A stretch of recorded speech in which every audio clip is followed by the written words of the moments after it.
Ma, tell me. Come inside the auditorium. Ekkadunar,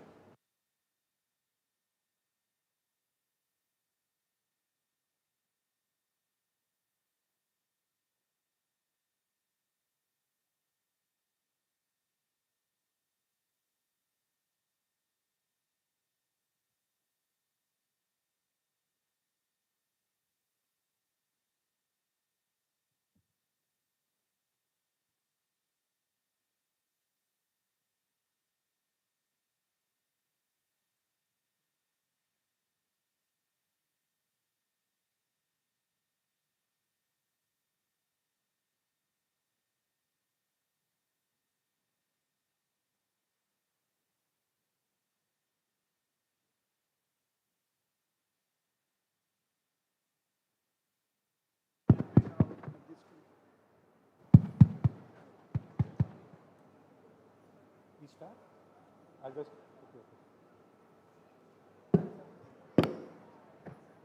Good morning, everyone. Said good morning.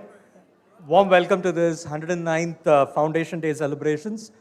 We're delighted to have the hostess or the anchor for this program, that is RJ Pratika, who stands as an iconic voice in the landscape of Indian radio, the first media personality who brought Telangana as a proud language in media.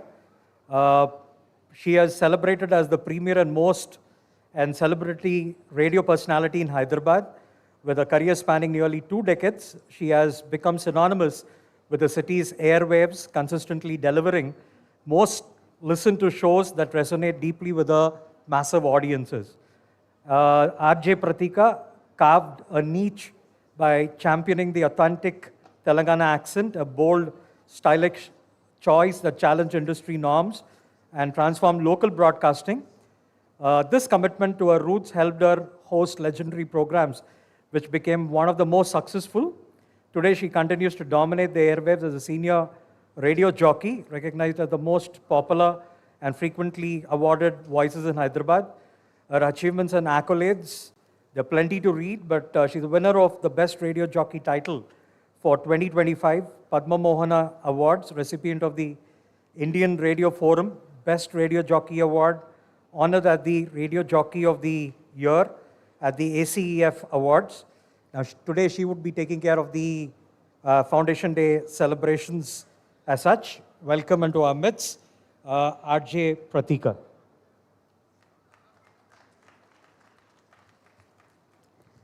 Thank you so much, sir, for the lovely introduction. A very good morning, Osmania University. Am I here in Osmania University? Na. This shouldn't be the sounding. Etlundale. Osmania University ante. Exactly. This is what we need. Dettadi Poshamagudi. Okay? Ikkada orlute Charnar varaku resound ravale. Okay, got it? Can I have a huge hello from all of y'all? I really like you, sir. Thank you so much for the hooting out there. Firstly, respected dignitaries, a very, very warm welcome. And thank you so much, your presence. Hyderabad koste Charminar zustam. Hyderabad koste Irani chai tagtam. Hyderabad koste Osmania biscuit tintam. Hyderabad koste Osmania University kostam. Okay, so a very warm welcome, sir. It's a privilege having all of y'all. So to begin, anni occasions ki we need God's blessings. So we have an amazing dance performance with an auspicious vibe. I would like to invite the Invocation dance. Ganesh ji's blessings toni manami event start chesdamu. So let me invite G. Tanmay to perform a beautiful art performance. Can we have a round of applause, please?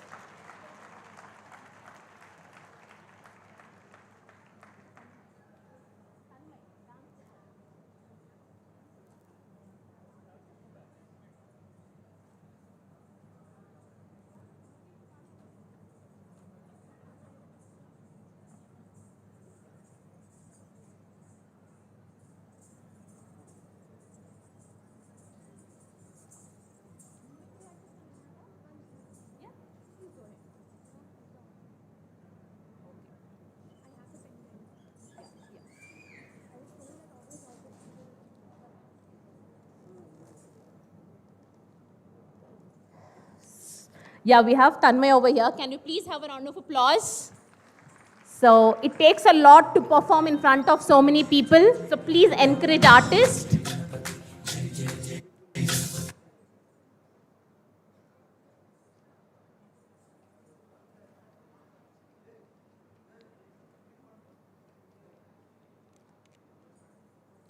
Can we have the audio, please?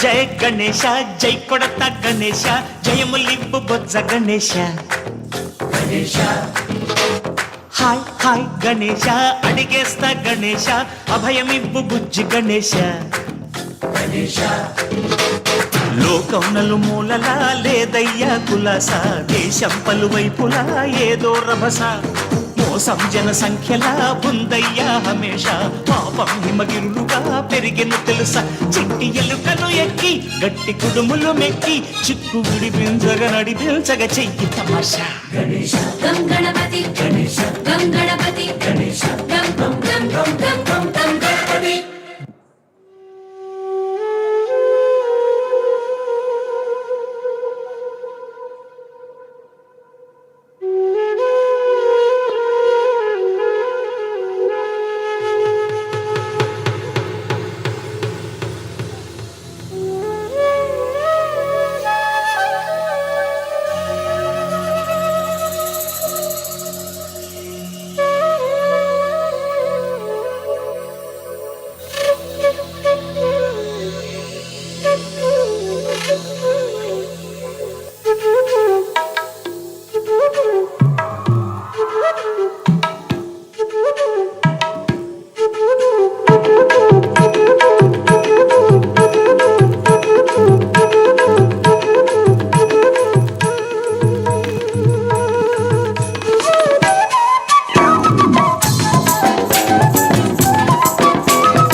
గరజ గరజ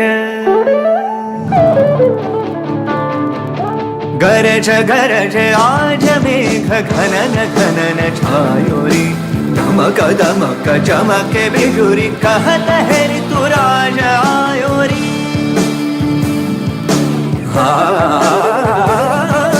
घनज घनज आज मेघ घनन घनन छायोरी धमक धमक चमके बिजुरी कहत है ऋतुराज आयो कहत है ऋतुराज आयो कहत है ऋतुराज आयोरी मम बनी मम Mama bani bani mama mama ni pa ni re re mama ni bani re re mama bani re mama bani ni mama bani re ni re bani mama re bani re mama bani re mama bani ni mama bani re ni re bani mama re bani re mama bani re mama bani ni mama bani re ni re bani mama re bani घर घर आज में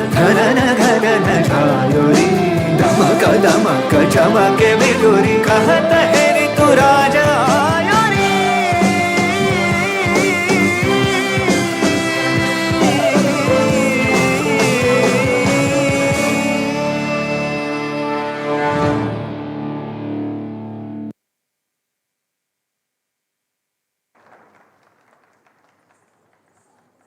That was awesome, isn't it? Tanmay, thank you so much for giving such a beautiful start to our program. Can we have a huge round of applause for the lovely artist? As we begin with 109th Foundation Day of our OU, okay? Ante any like decades చూసిండొచ్చు కదా. So it's a privilege to invite the dignitaries as we move on to invite our respectful dignitaries. And I request all our audience to give unstoppable applause because they've taken time for our event.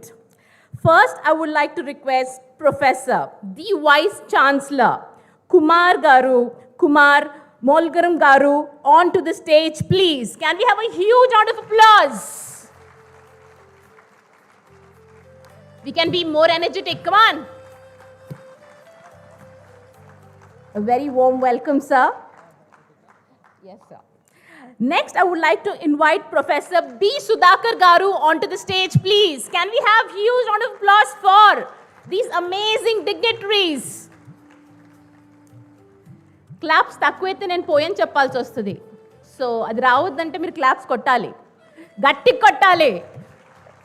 Next, we would like to invite Professor S. Jitendra Kumar Nayak, sir, onto the stage, please. Come on, crowd, let's be cheerful. Let's be energetic. Let's show what Osmania is.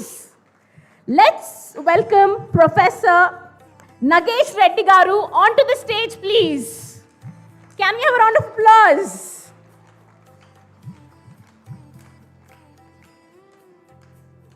Thank you so much for coming on the stage, sir. Now, the esteemed guest, Dr. Keshav Rao Garu, advisor to the government of Telangana on public affairs. Can we have a huge round of applause on inviting sir onto the stage?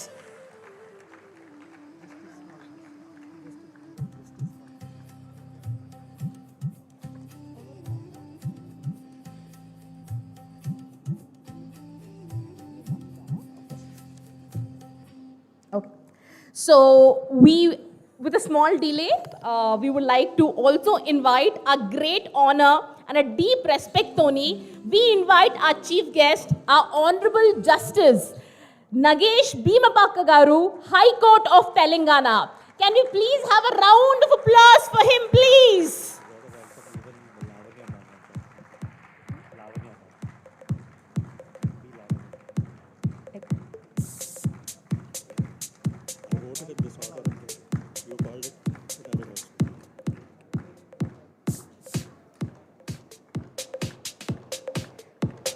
Can you make some noise? Can we please clap for our dignitaries?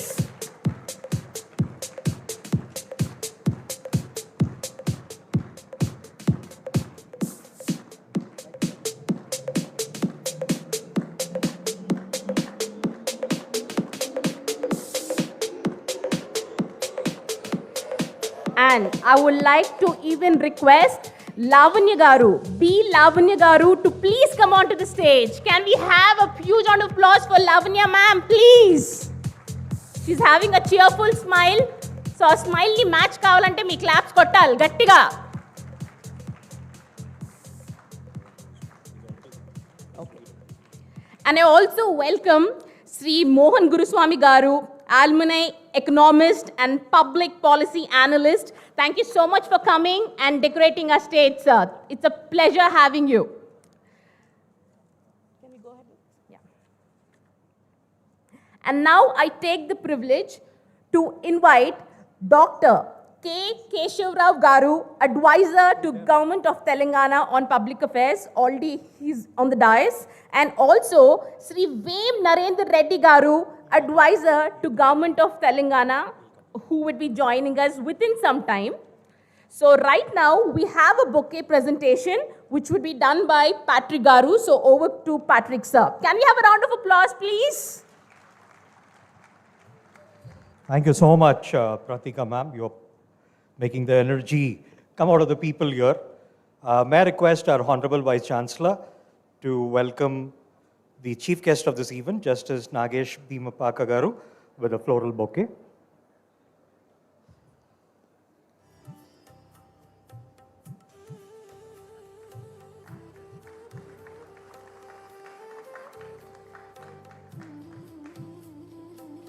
I request our Vice Chancellor, sir, to do the honors to the keynote speaker, Sri Mohan Guruswami, sir.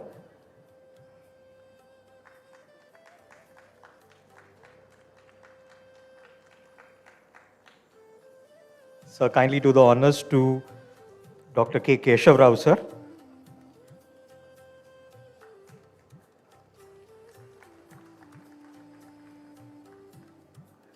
May I request our EC member as well as the principal of the University College of Science, Professor Vijulata ma'am, to welcome our Honorable Vice Chancellor, Professor Kumar Molguram, sir.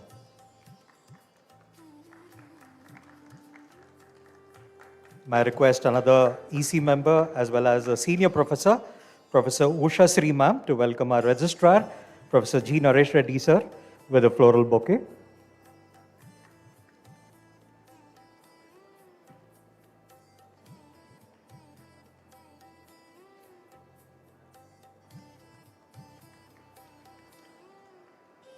May I request Professor Sirisha ma'am, Director IQAC, to welcome our OSD to the Vice Chancellor and Dean Faculty of Science, Professor S. Jitendra Kumar Naik, sir.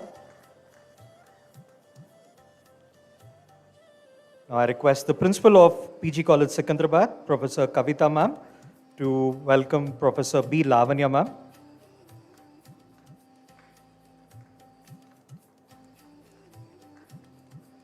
May I request the Director Infrastructure, Professor Rajshekhar Reddy, sir, to welcome Professor Sudhakar Reddy, sir,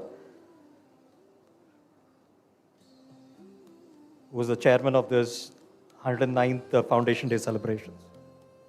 Thank you so much. Over to you, Pratika ma'am.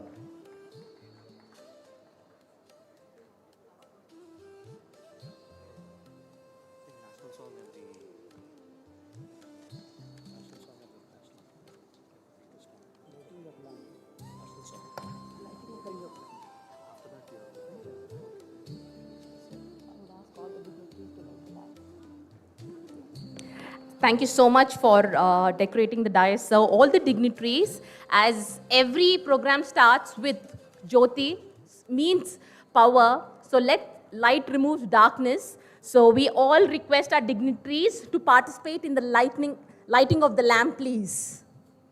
All the dignitaries, దయచేసి మీరు lighting of the lamp లో participate చేసి ఈ event ని start చేయాలని కోరుకుంటాను. कुरुत्वं कल्याणम् आरोग्यं धनसम्पदः शुभं कुरुत्वं कल्याणम् आरोग्यं धनसम्पदः शत्रुबुद्धिविनाशाय दीपज्योतिर्नमोऽस्तुते दीपज्योतिर्नमोऽस्तुते दीपज्योतिर्परब्रह्म दीपज्योतिर्जनार्दनः दीपज्योतिर्परब्रह्म दीपज्योतिर्जनार्दनः दीपो हरतु मे पापम् सन्ध्यादीपनमोऽस्तुते ओ दीपब्रह्मरूपस्त्वं ज्योतिषा प्रभुरव्ययः ओ दीपब्रह्मरूपस्त्वं. Thank you so much, dignitaries. So, ఎప్పుడైనా మనం అంటే మన సంస్కృతి ప్రకారం any event is started with lighting of the lamp. So, light removes the darkness, light is knowledge, and darkness is we know, okay? So, hope we fill our minds, ourselves, our soul with light, positivity, and energy. Yes, as we proceed further, let us now rise together in unity and pride for the national anthem. followed by the Telangana state song. I request all of you all to please stand in attention.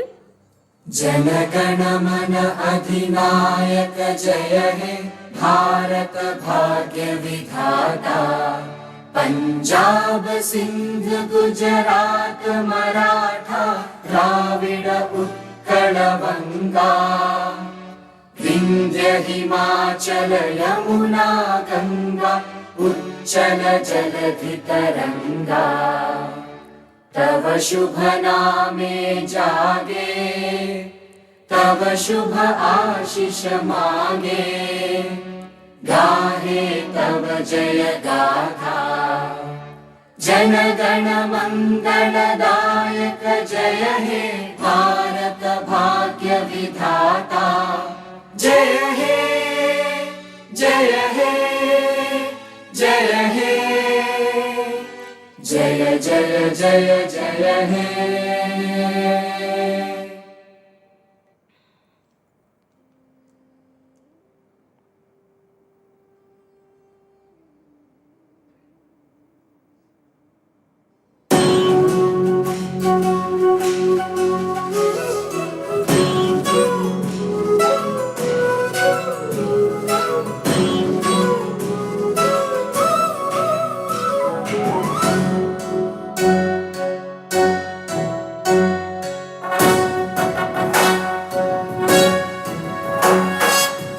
जय हे तेलंगाना जननी जय केतనం ముకోటి గొంతుకలు ఒక్కటైన చేతనం తరతరాల చరిత గల తల్లి నీరాజనం పద పదాన నీ పిల్లలు ప్రణమిల్లిన శుభ తరుణం జై తెలంగాణ జై జై తెలంగాణ జై తెలంగాణ జై జై Telangana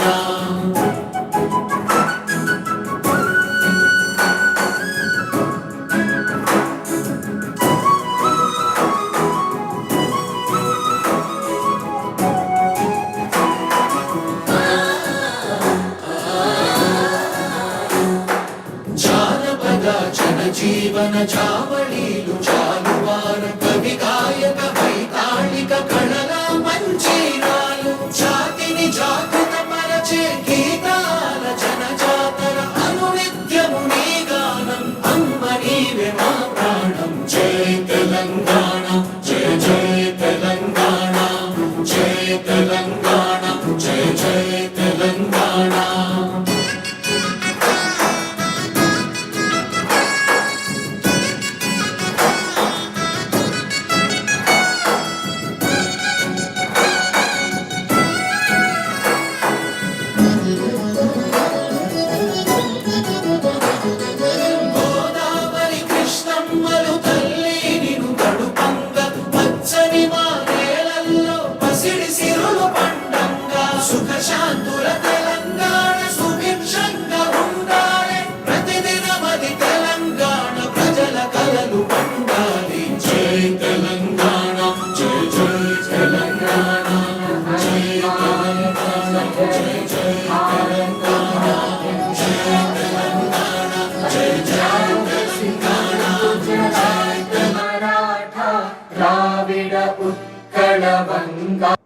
Thank you so very much. Can we all say Jai Hind? Jai Telangana. Thank you so much. I request all the dignitaries to please have your seats. And yeah, Jai Osmania University. Sarpoledabba. Jai Osmania University. I like this gentleman. Thank you so much, sir, for being so motivating. Okay, right now to take the event further, I would like to welcome the Vice Chancellor, the very dynamic, the very young, and the very Mr. Cool, Professor Kumar Molgaram Garu, onto the dais, please, to deliver our welcome address. Can we welcome with unstoppable claps, please?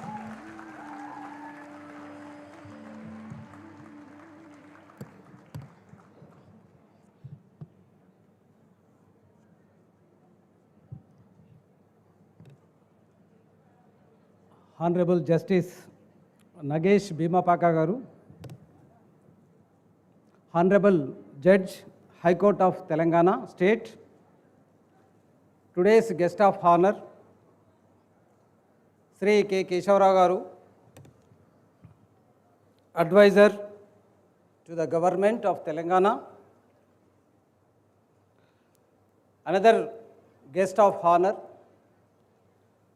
Sri Vem Narendra Reddy garu, shortly is joining, is on the way, and a distinguished keynote speaker, Mohan Guruswami garu, esteemed registrar of the Osmania University, Professor Naresh Reddy garu, OSD to Vice Chancellor, Professor Jitendra Kumar Nayak garu, Program Coordinator, Professor Sudhakar Reddy garu, Professor Lavanya, Dean UGC, Osmania University, and respected EC members of the Osmania University, distinguished members of the Executive Committee, Council, and faculty, research scholars, beloved students, and dedicated non-teaching staff, illustrious alumni, and dear members of the Osmania University fraternity. At the outset, I welcome you to this 109th Foundation Day celebrations of Osmania University. Today, we are not merely making the passage of time.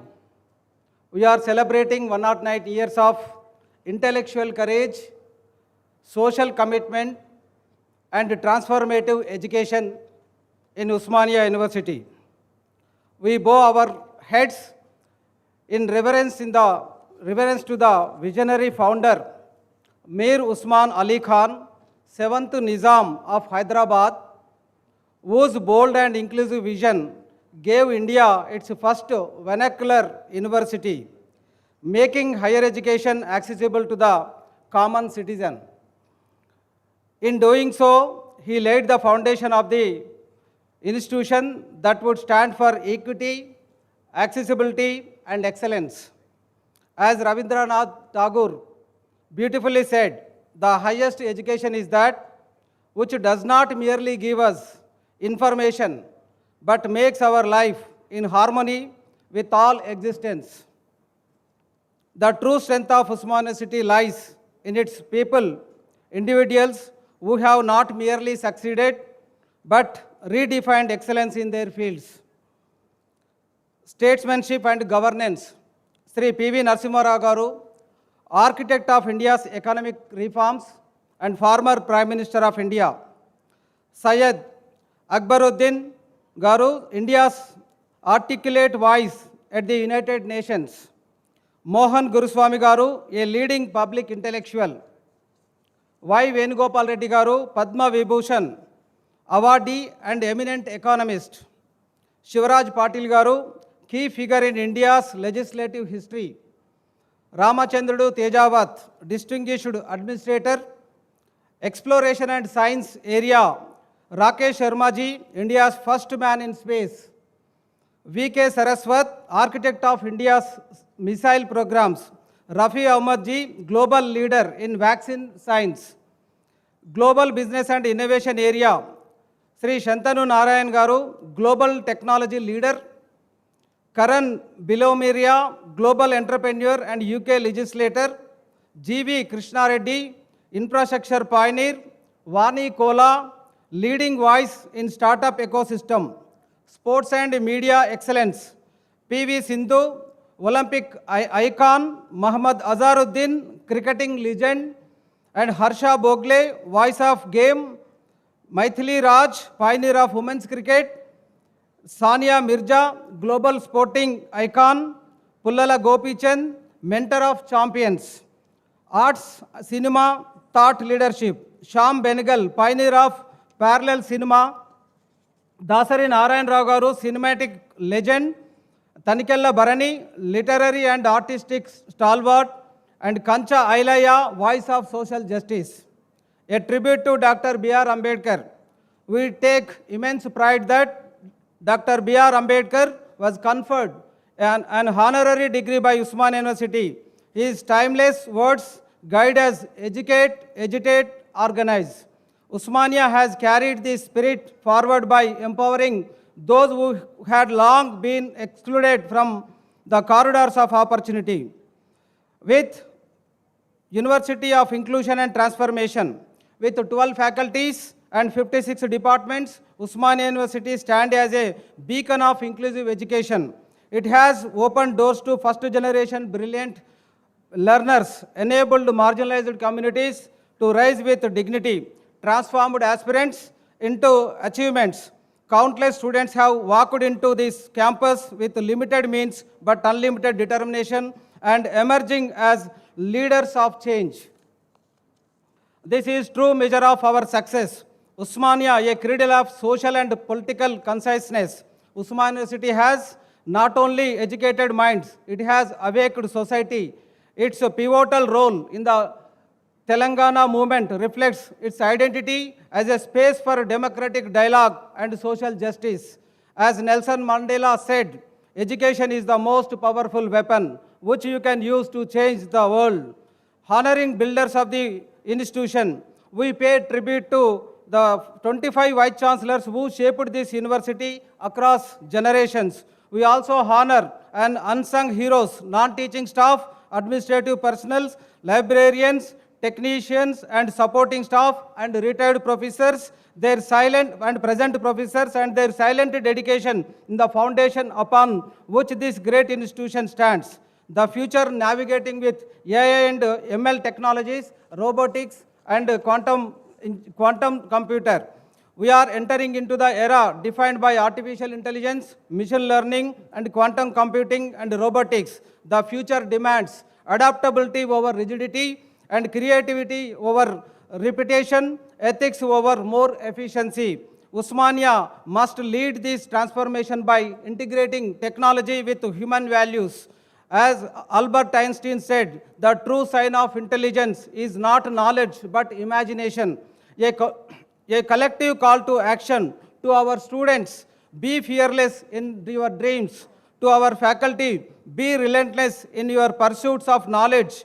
To our scholars, be pioneers of new ideas. To our staff, your voice, your service is our strength. To our alumni, your legacy is our pride. The road ahead, let us commit to making Osmania a global academic powerhouse, a hub of innovation and research, a model of inclusive and ethical education system. Carrying the legacy forward, the Osmania University is not just an institution, it is a movement of knowledge, equity and empowerment. We have inherited a rich legacy, but visionaries sustained by dedication and strengthened by generations. Now it is our responsibility to preserve it with integrity, to enrich it with innovation, to carry it with forward with pride. Let us step into the future with confidence, unity and purpose. Jai Telangana, Jai Hind, Jai Osmania. Thank you very much for patiently listening.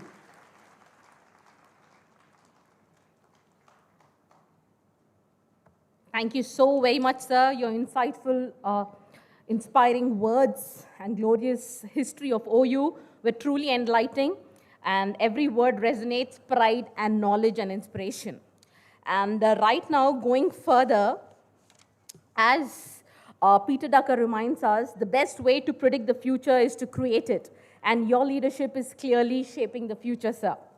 And right now, okay, may I invite Professor S. Jitendra Kumar Nayak Garu to present the profile of Dr. K. Keshav Rao, sir. Can we cheer up and have amazing round of applause? Momata loddu, manchi gatti chappatlu kottandi, heart ki kuda manchidi. Gattiga. Thank you.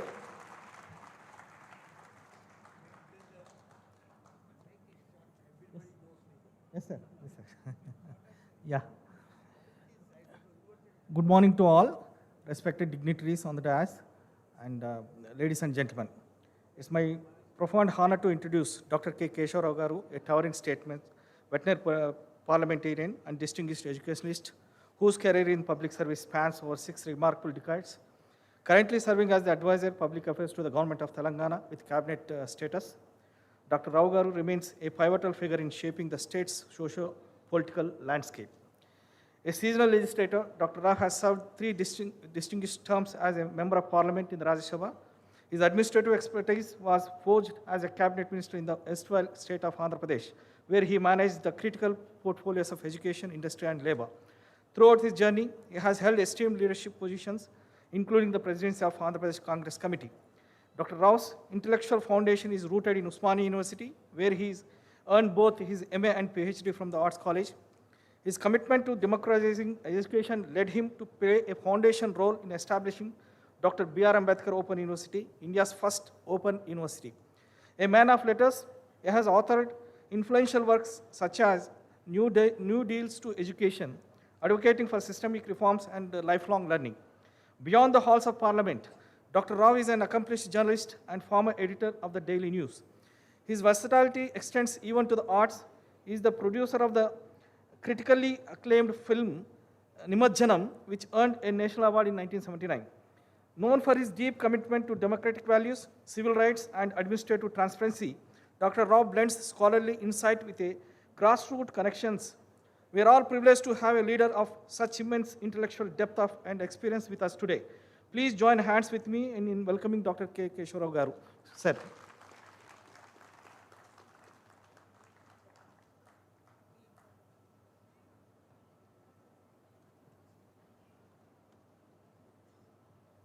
Thank you very much, Mr. Kumar. As a matter of fact, being introduced to my professors at whose feet I have studied. If I have become anything, it is because of the Guru who has taught me, right from my childhood to now. I belong to that order because I don't remember having touched the feet of my parents, but I do remember having touched the feet of my Guru. Because whatever I am, it is because of him. Even if I were to be a thief tomorrow, it would have been because of him. That also my teachers must take. Whatever it is, I am not going to give you the brightness the anchor has given you, or the loud or the voice that she could give. She had entertained us for some time. In a serious matter, I have my friend Mohan Guruswamy, a known economist. He was in fact advisor to Vajpayee, economic advisor in those days. He is an Osmanian, is our contemporary, as good as my classmate.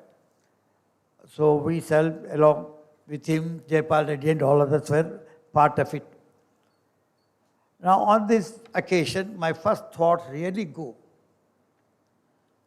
to Syed Ali Akbar, who was a education minister, earlier secretary. He has given the real foundation and given the real academics to this.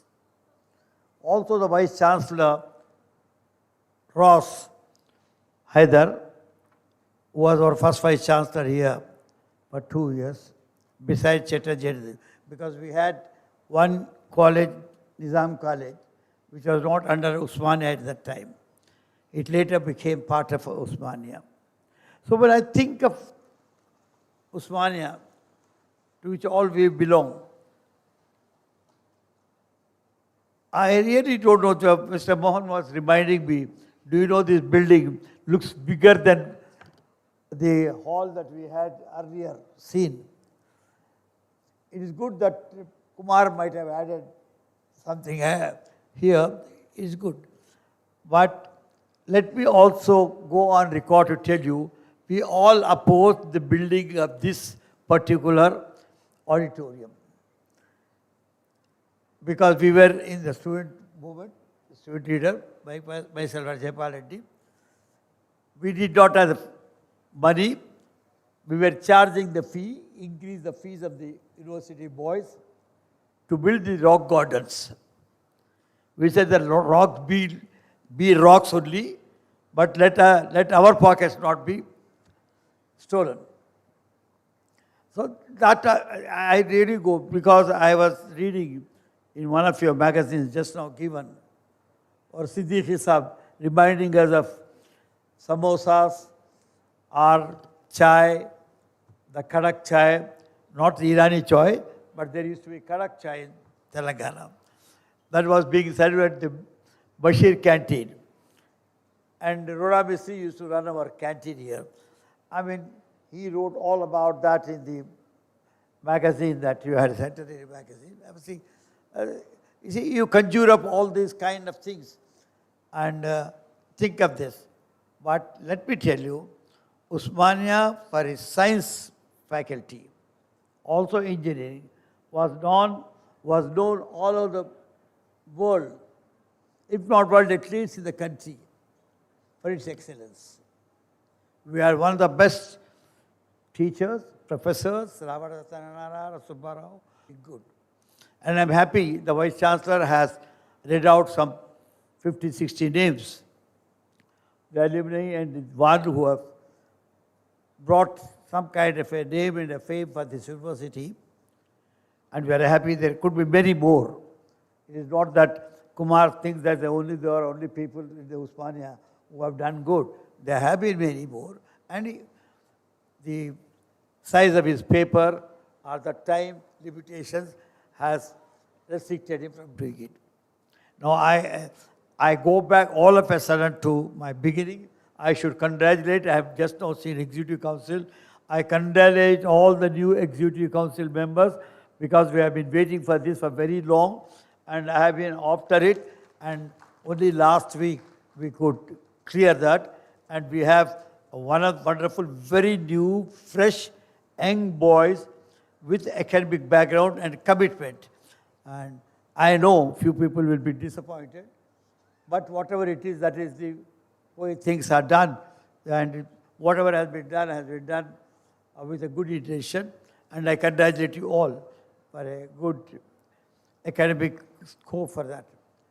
Now, getting back to our own thing, see, I am today presently working on formulating the education policy for this state, which includes the university, also higher education in university. I would like to take much of your time or give you big thing, but let me tell you one thing. Mr. Kumar, and all the professors who are on the stage and also here, we need to think absolutely new concept for the university.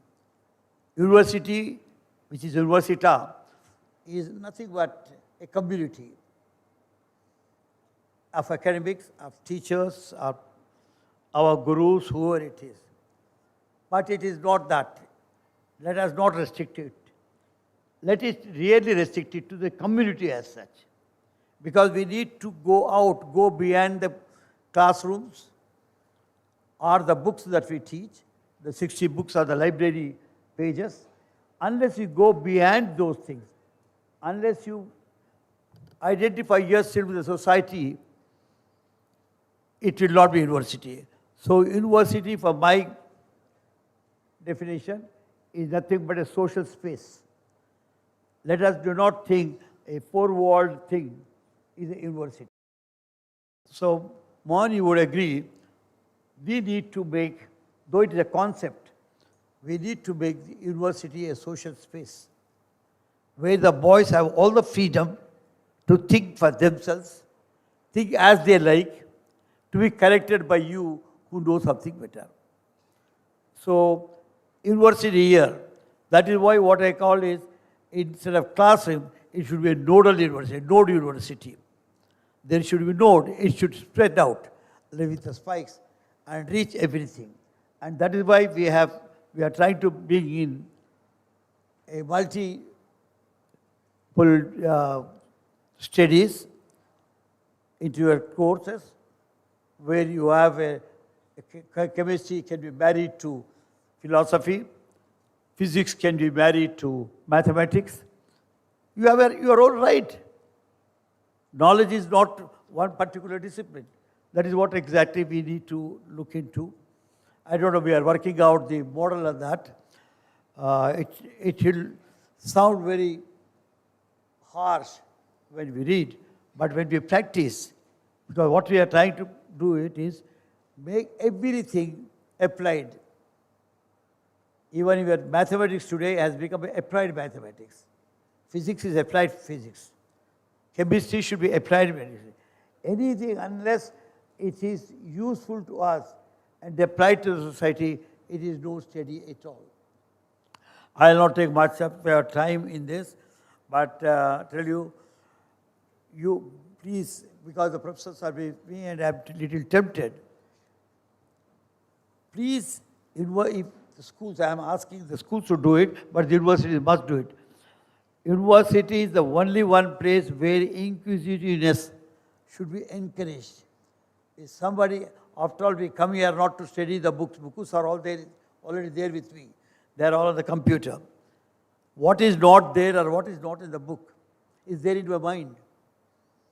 I allow that as a question and ask you for an answer. Unless I join you and get the answer, there is no knowledge at all. That only the line. So I hope I would come down. I will not take much time, but tell you, we are coming out with the thing. 3-4 things we would like to make very clear is, number one, it is going to be learner-centric. Let the university professors know this. Because just now, before me, a friend of mine, Sakar Garu, has read out something about me or something. I am sure none of you were hearing. But he is a teacher. His duty is to speak. For 45 minutes he will speak in the class whether the boy hears him, you are not. Whether he understands or not. That exactly has become the position of our classrooms today. We speak without student being understanding us.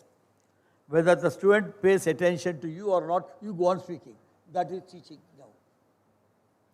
So, the first basic philosophy of our new policy will be, it will be not learner-centered, it will be learner-centric. Learner-centered is whatever the learner, the boy comes, he needs a beautiful table, he wants a good room, he wants a outside to play. They are all learner-centered. But I want it learner-centric. What exactly does he want?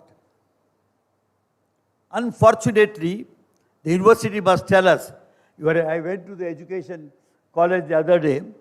I had an interaction with the professors there, all the faculty. None of you have so far, when you have admitted a boy, understood his character. Human being is not human that physical thing that comes there. It is his nature. Without understanding his nature, whether he is aggressive, whether he is interested in your class, whether he is interested in history or not, we start teaching him. So 15 minutes to one class we must take to understand his nature. Without understanding the nature of the boy, without understanding the movement, the boy gets up and asks you a question and you say, please sit down. You just know what happens to his heart. If inquisitiveness is not encouraged, what exactly is education all about? So, it is the universities who must give this. I, being happy and thanking the Vice Chancellor and also the organizers for inviting me here. We are waiting for Vem Narayan, he was supposed to come. He is a little delayed. Whatever it is, I have come here more because I have not heard Mr. Mohan for very long. So I thought Mohan would be speaking something I would hear because we are in an economic crisis now. Whether we are crisis or not, people start taking. Only because we have something to pay. We are in a deficit finance, think wrong. But I belong to entirely a different school of thought, Mr. Mohan. Unless there is a deficit finance, there is no development.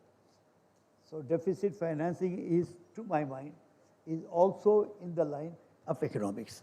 So I came to hear you. I wanted to see the university for myself, where we have spent years. I am now something like 87 years old.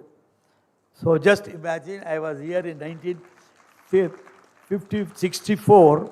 I did my post-graduation here.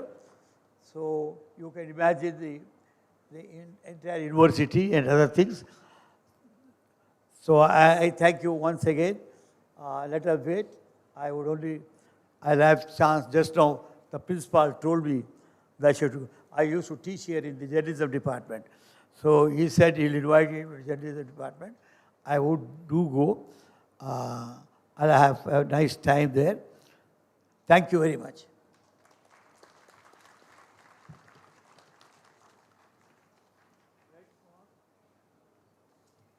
Thank you so very much, sir. That was so insightful.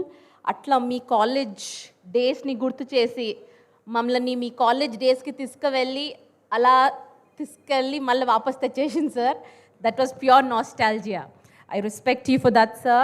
And he was constantly standing for completely 18 minutes. And hats off, sir. Can we have a round of applause for sir, please? And kind request, I know we all are very enthusiastic. I request all of the audience to please be seated, because when dignitaries speak, it's a bit of distraction when you'll move here and there. Dostlan talvata kalvochu, atlane kusondi jara. Okay na? Okay? Can I have an okay? Good. That's like good audience. Okay. As ideas shape institutions and shape nations, as John Maynard Keynes observed, the difficulty lies not so much in developing new ideas as in escaping old ones. So to talk more about the next guest, I would like to invite Professor A. Patrick Garu to present the profile of a keynote speaker. Can we have a huge round of applause for sir, please? Thank you so much, ma'am. When our Vice Chancellor, sir, was actually trying to decide who should be the keynote speaker for this 109th Foundation Day, we thank, in the absence, Professor Stevenson, sir, for guiding us to this great personality. Let me tell you, you're going to have a wonderful time. It's a great inspiration to us that our alumni who had gone about with making it so big and bringing us a lot of laurels to the Osmania University. I think I'm one of the lucky guys to read his profile to you all. Professor Guruswamy, I would tell Mohan Guruswamy, had his undergraduate education in mathematics, physics, and chemistry at Nizam College, Hyderabad. He has a postgraduate qualification in public policy, international affairs, and management.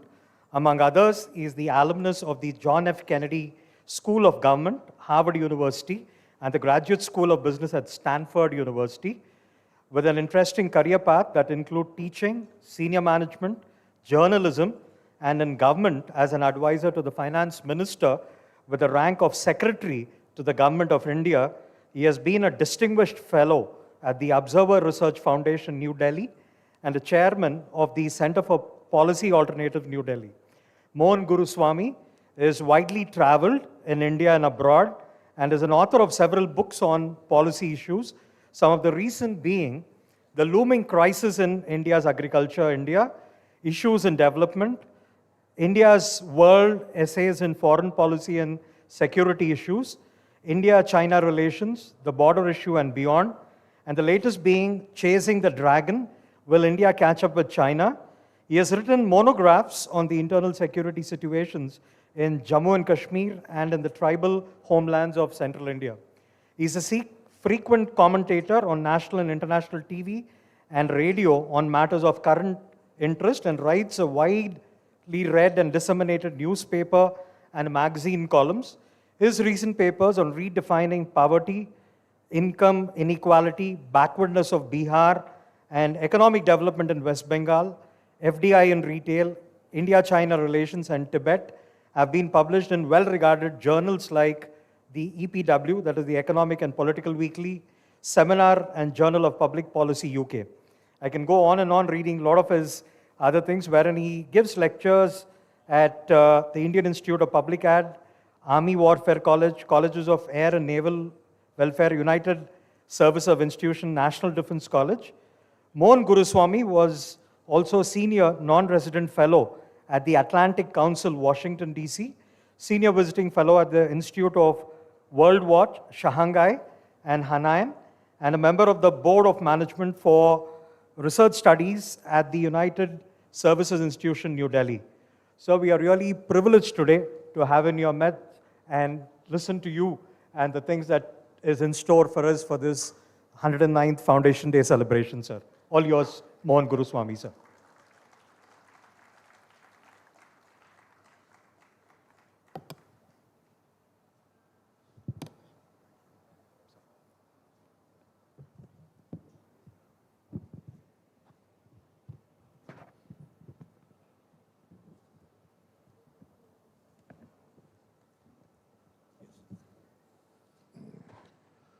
Good morning, Justice Bhimapaka, Vice Chancellor Mulugaram, my leader and friend and contemporary Keshav Rao, and other distinguished people on the dais. 60 years ago, I came to this auditorium to pick up my degree. And at that time, I was telling Keshav earlier that it looked so much bigger. And it was an experience to come into this auditorium.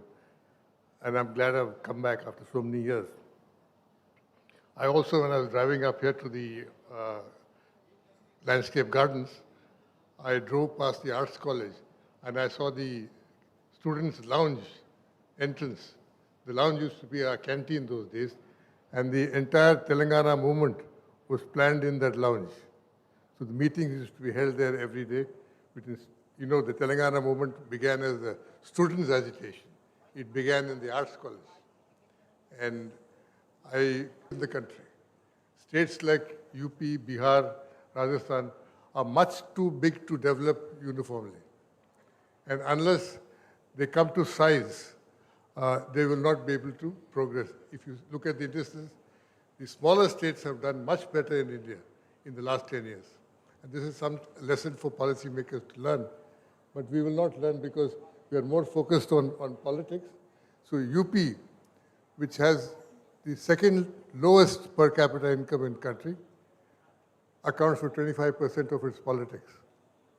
And Bihar is another low growth state, is the bottommost in indices, and it accounts for the next largest contingent to parliament. Between UP and Bihar, the two poorest states, they account for almost 18% of India's parliament and determine its politics.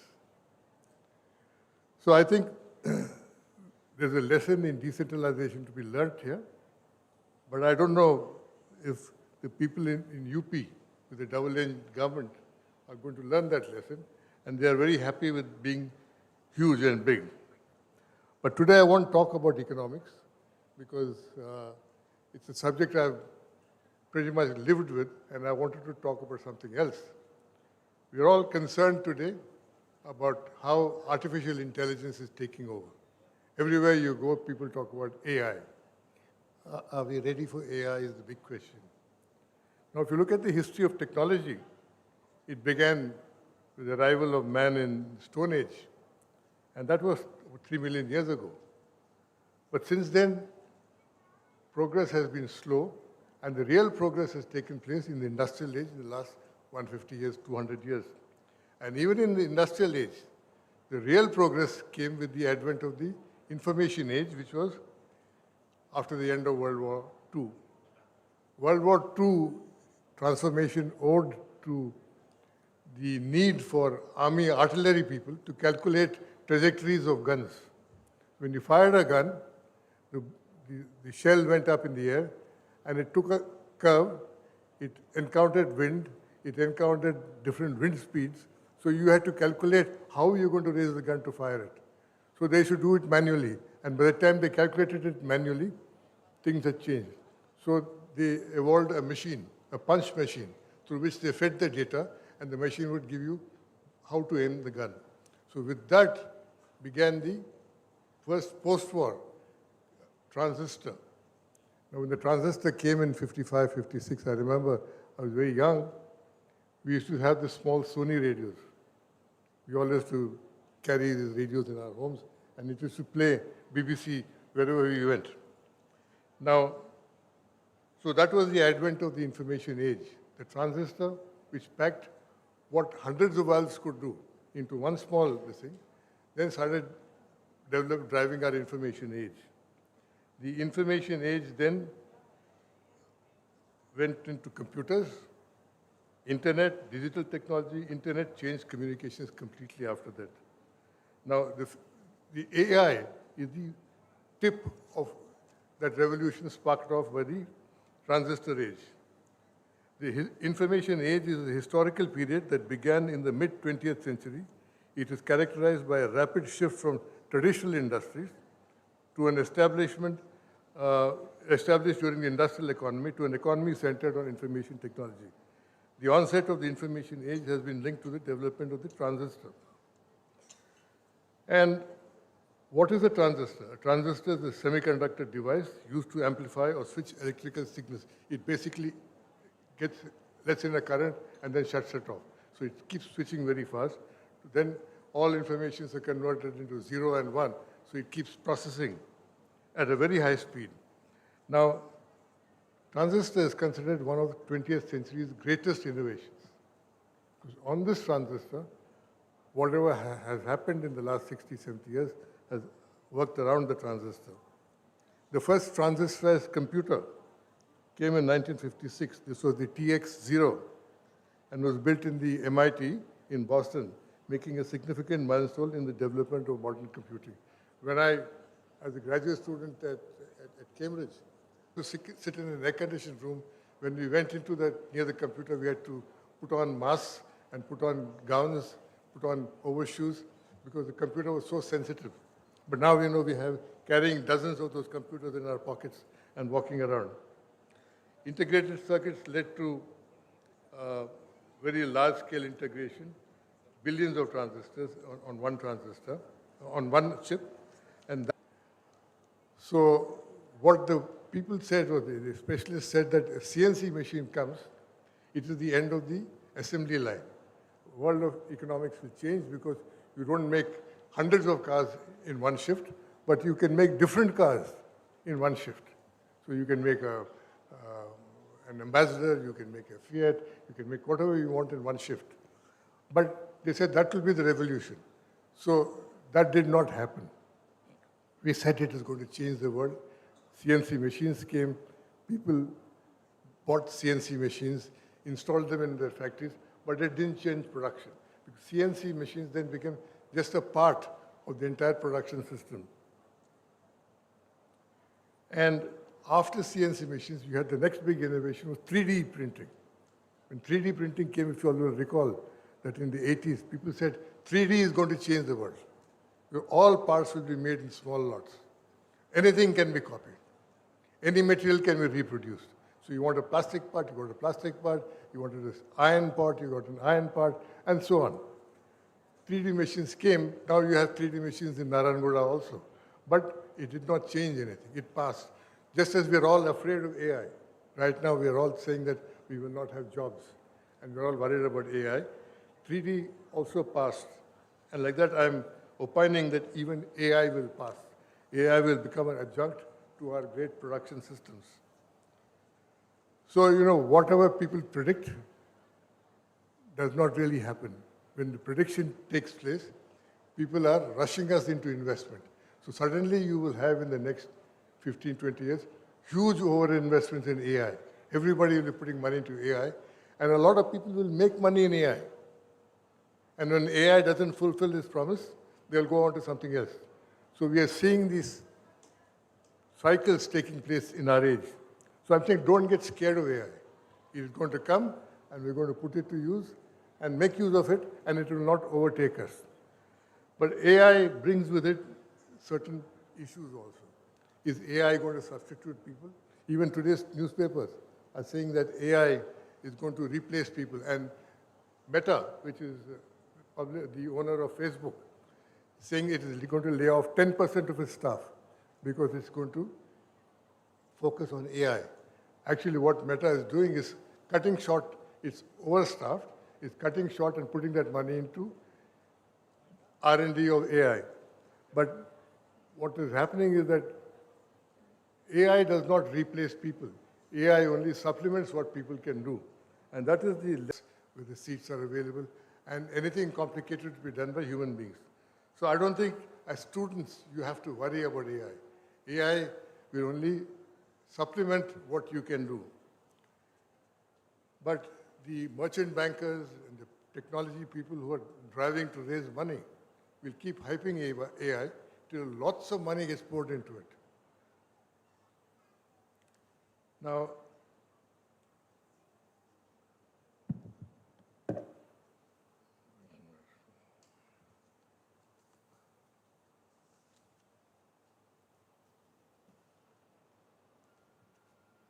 so what I'm saying is AI supports and accelerates these steps, but does not replace the need for human judgment and accountability.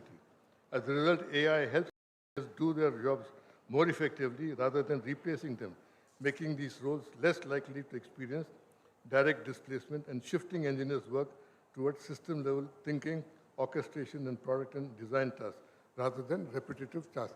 So repetitive tasks will be done by AI, and anything which requires thinking and intelligence will be done by human beings still.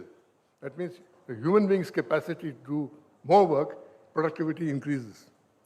Now, we are also seeing a trend of the growth of information.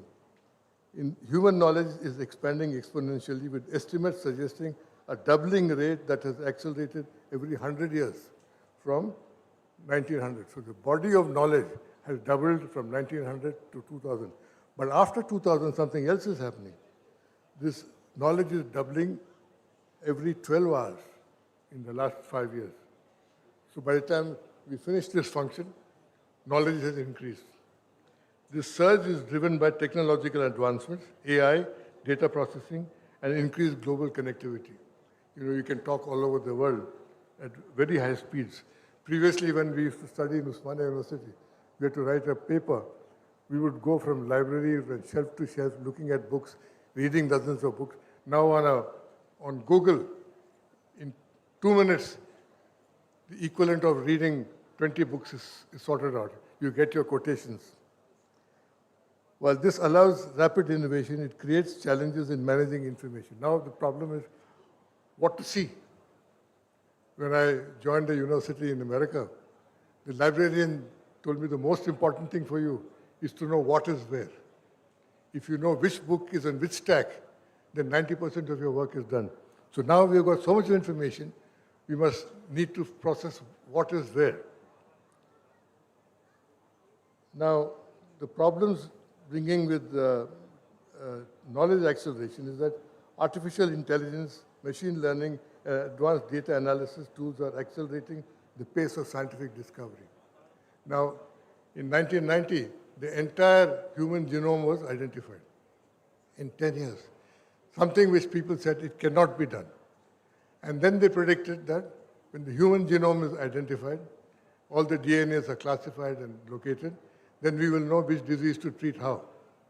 And doctors will become redundant. It's not happening. But doctors have got huge amount of information in their hands. So I think this hype about people, doctors, officers getting replaced should not numb us into fright. The challenge now is organizing knowledge versus information. Information is there, but organizing it into knowledge is going to take effort, and this is where artificial intelligence will come in. Now, with artificial intelligence now comes a very big problem for economists to deal with. The rapid expansion of artificial intelligence is triggering a massive surge in global electricity demand, shifting the AI revolution from a computing-only challenge to a critical energy infrastructure crisis. Now, the data center which is coming up in Vizag will draw more power than the city of Vizag. One data center for Google. So like that, we'll have thousands of data centers all over the world. Because what is AI is banks of computers.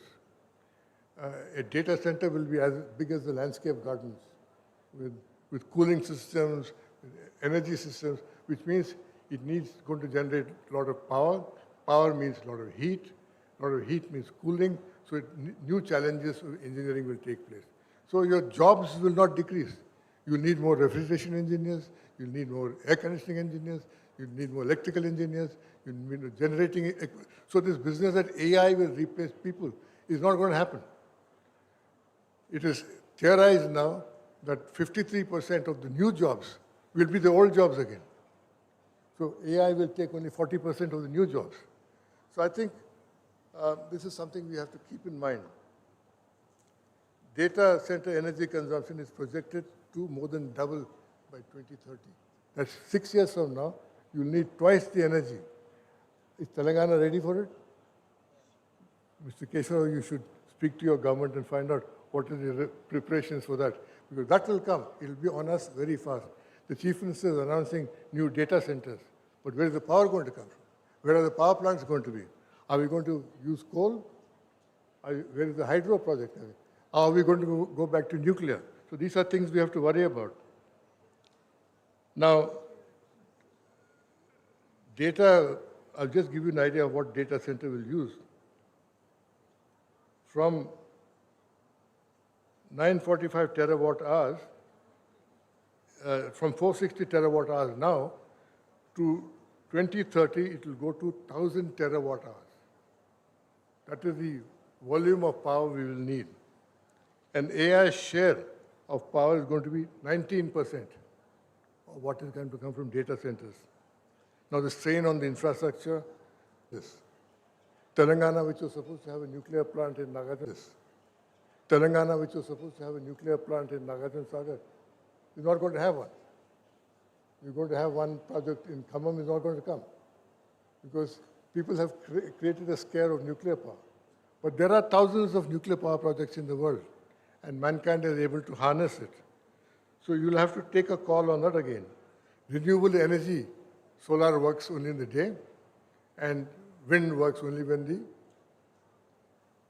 wind is blowing, and hydel works only when there are water levels are high. So you have to get balancing power. You have to get, hardware has to become more efficient, and your grid has to get better. Your infrastructure investments is going to be thousands and thousands of crores now. Where is the money going to come from?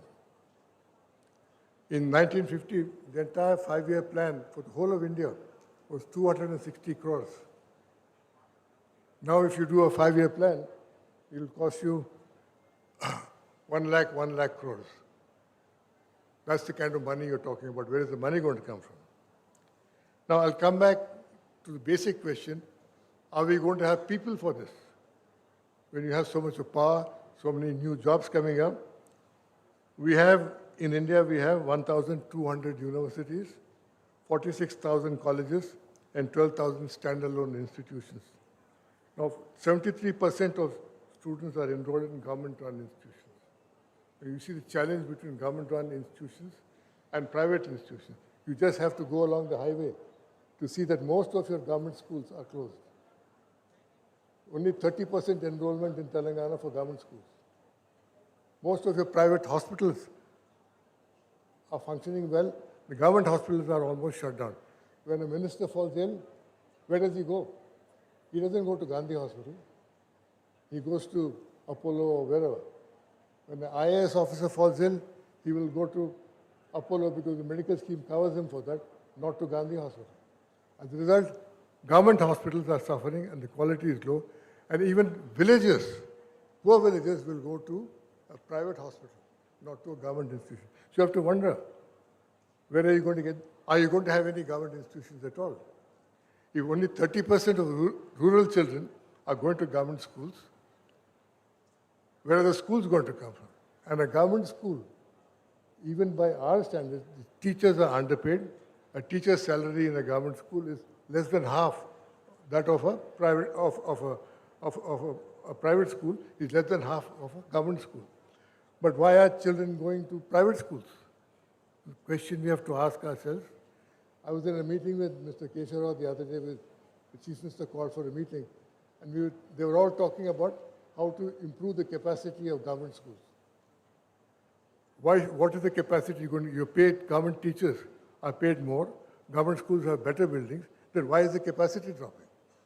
The capacity is dropping because schools are mismanaged. There's lack of discipline in schools. I live near a village where there are several government schools. Nobody goes to those schools. The control of those schools in the district headquarters and state headquarters. So there's nobody to tell the teachers, why aren't you teaching? Why aren't you running classes? So schools, huge amounts of money are spent on public expenditures which are not productive. So I think problem is not one of capacity, but one of organization. Now, as universities, you're going to face this problem. You see, yesterday I saw in the Economic Times that Illinois University is opening a campus in Bombay. Now, Illinois University is considered one of the top 20 universities in America. Now, if Illinois comes to Bombay and is offering a campus, it might offer a tuition fee of 5 lakhs, 10 lakhs a year, whatever.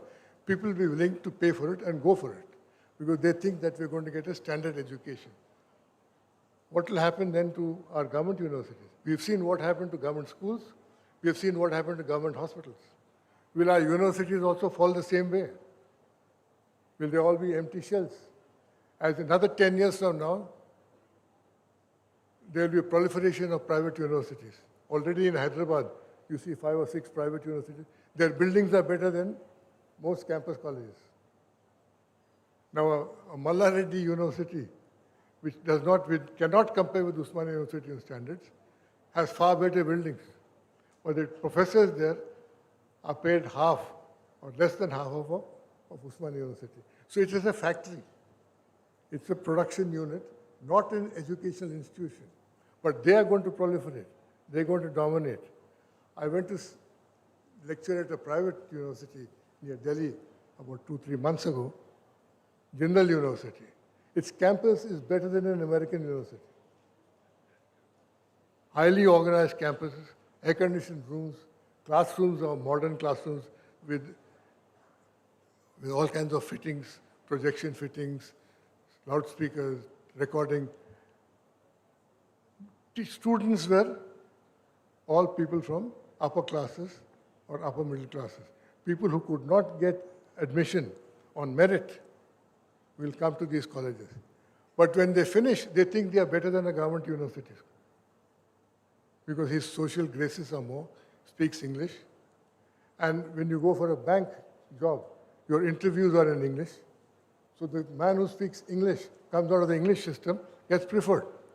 So as a result, why even in villages, people are sending their children to English schools.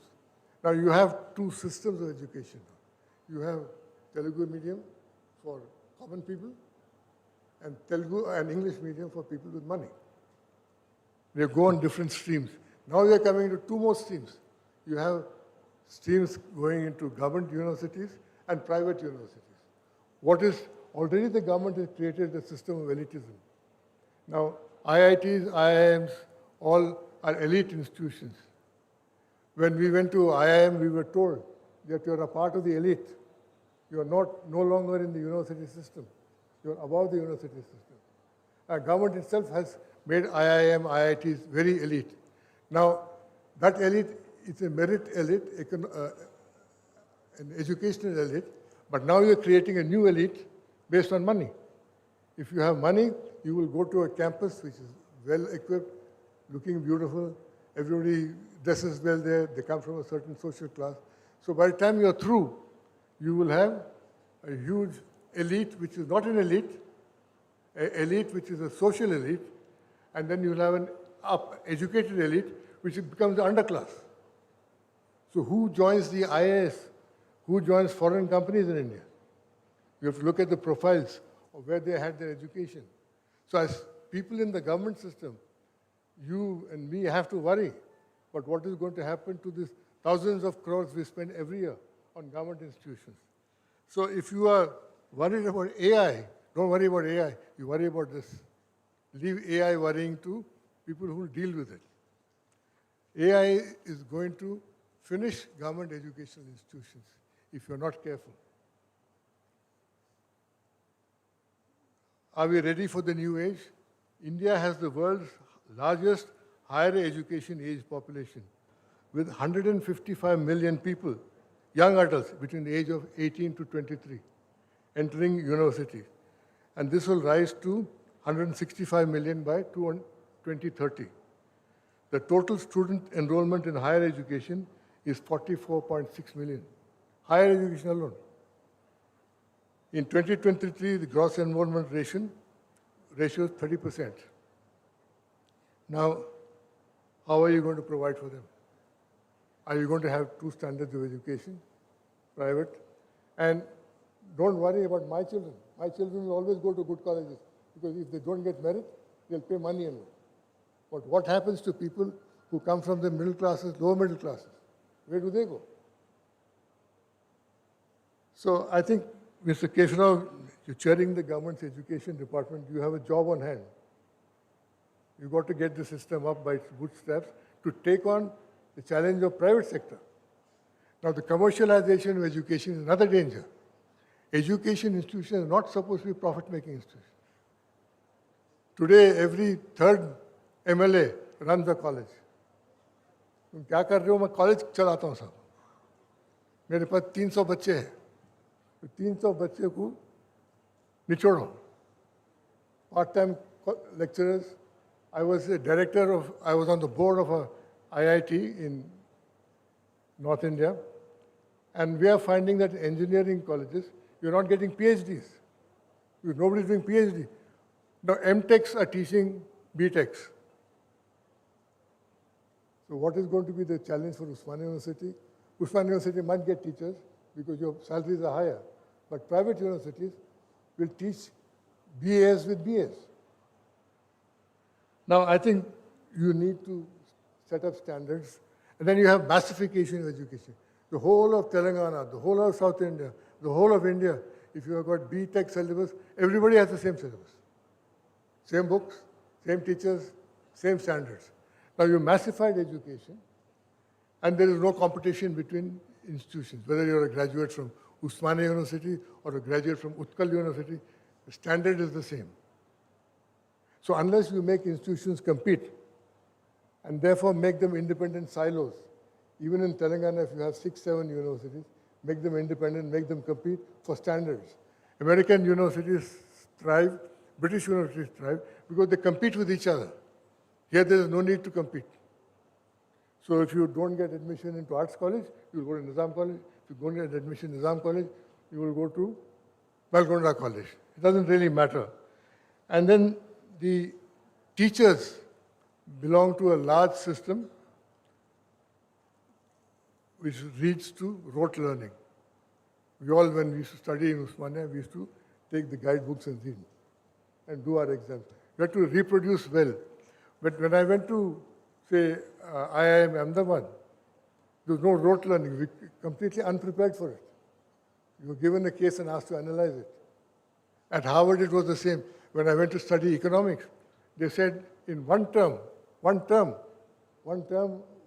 classes a week, 12 weeks a term, we did the complete syllabus of BA and first year MA. Complete Samuelson book was done in one term. Without the teacher, he would say, from page 1 to 300, I suppose you have read, I will start at 310. So your teaching systems have to change if you want to compete with the globe, because people are going to keep going up and down freely. Now, if you're going to let the foreigners come here, you're going to have London University, you're going to have Illinois University, your students will start running there.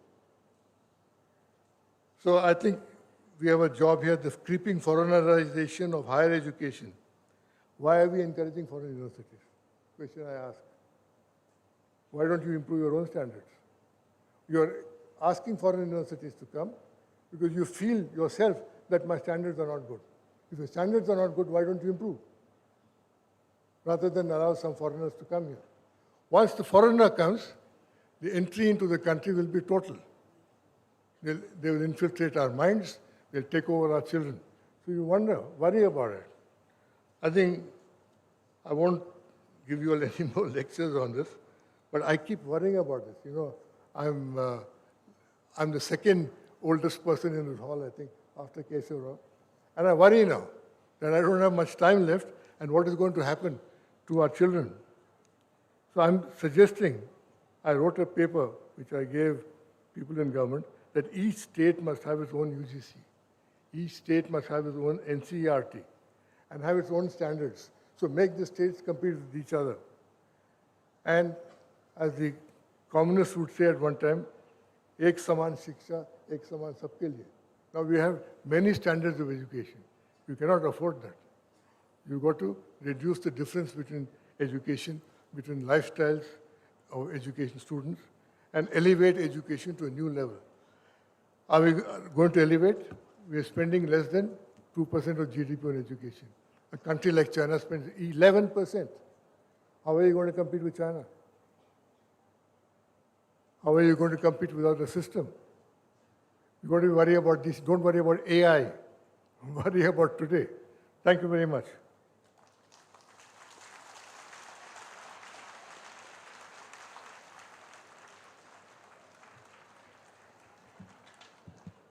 Thank you so very much, sir. Ante sir, speech is so insightful and taught us so much. I think we need to give a huge round of applause for him standing for so long and speaking for us. Can we make it a bit louder, please?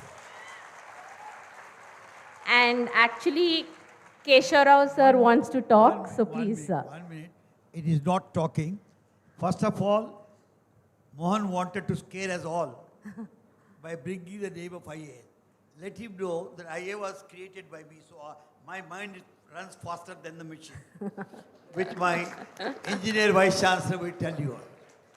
So if you are thinking of its fastness and it's going to, my mind runs faster than that. That is why I have created it.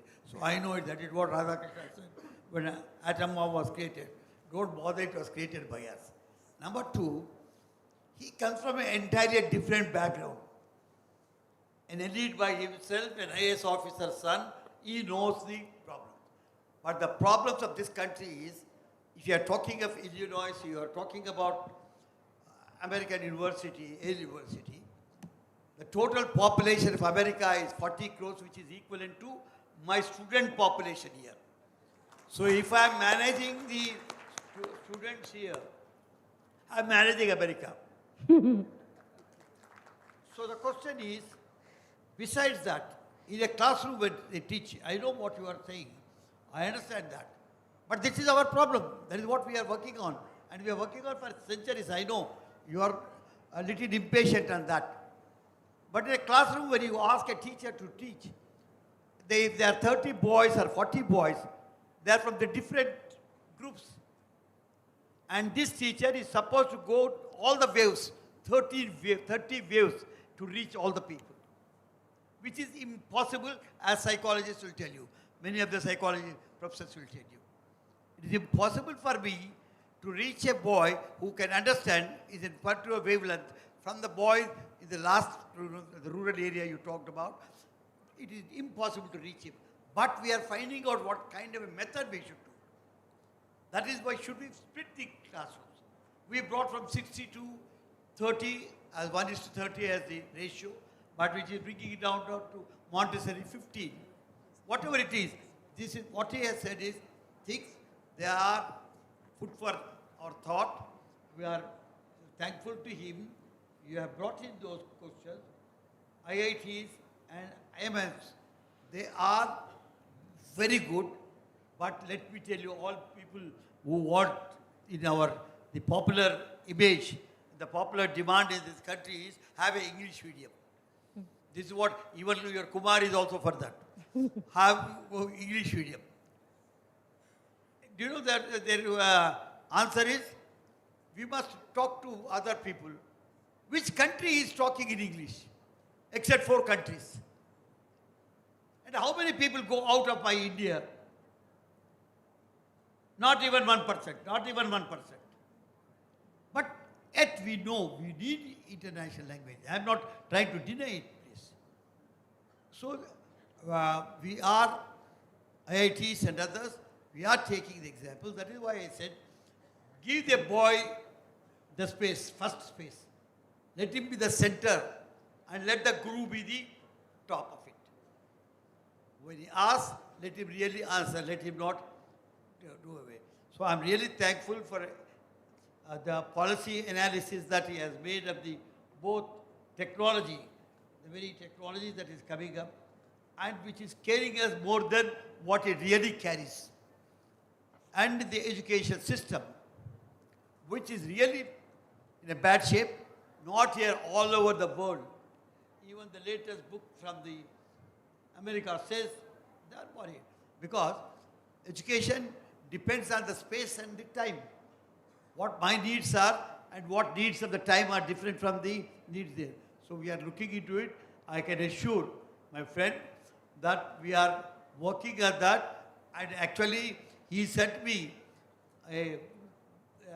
one paper on education which he reviewed and sent me, and we talked in his presence with the Chief Minister, and we told you the answers to that, and we are encouraging. And as the principal asked me to go to his department and your education department, I went there. So it is from you, I want the input. All that we are looking is outcomes of our education. The objective is that. We spend all of the time, all that he is saying, we spend all our time in that, but only thing what I'm looking into is what should be the outcome and what you want the outcome to be. Because generations have changed. Thank you very much. I'm sorry, Mohan. Yeah. Thank you so much, sir. Thank you so very much for giving your insightful inputs. And there's a small request from the faculty that behind there's lots of noise being made. So we've got respectful dignitaries sitting on the stage. So it's our utmost duty to please maintain silence and enjoy the entire celebration. I request you all for that, please. Right now, to proceed further, I request Mr. Patrick Garu to speak few words about next guest. Please, Patrick Garu.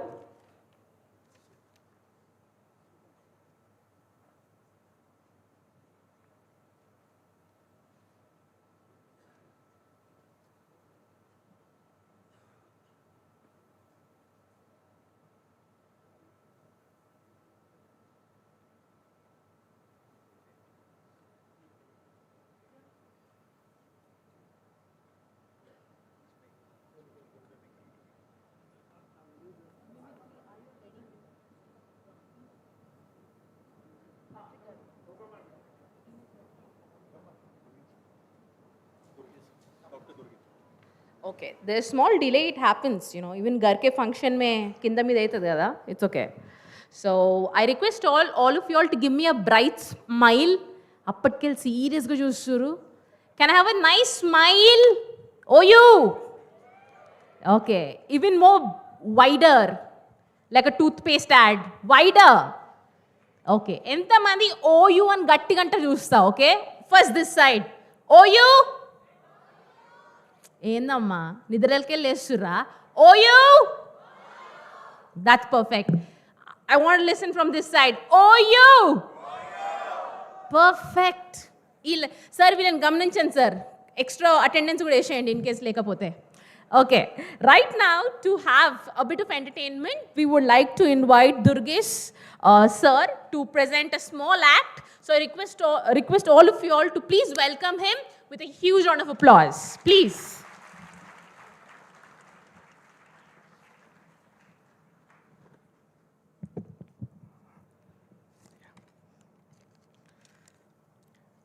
Thank you, Madam, and Sabha Saraswati Namaskaram. Yeah, I wish you happy Osmania Foundation Day, all of you. Thank you. And I would like to invite the great soul of Talapaka Annamacharya to sing a song towards Osmania Foundation Day. So if we took his tone, ఎందరో ఉస్మానియన్లు ఎందరో ఉస్మానియన్లు అందరికీ వందనాలు ఎందరో ఉస్మానియన్లు thank you Osmania అంటే ప్రకృతి ఉస్మానియా అంటే అమ్మ, అమ్మ మనస్సు. ఉస్మానియా అంటే ప్రకృతి. అంటే ఈరోజు మార్నింగ్ ప్రకృతిలో భాగమైనటువంటి కోయిల వీసింది. అందులో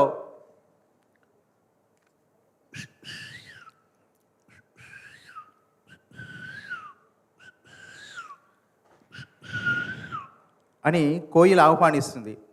అప్పుడు Sudha Chandran, great dancer, who was different abled person, she would like to dance on this venue, so with their dance performance.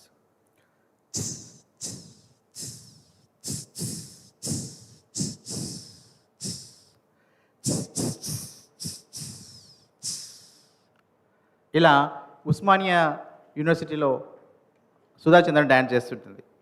అప్పుడు జాకిర్ హుస్సేన్ తను తబలా వాయిస్తుంటాడు.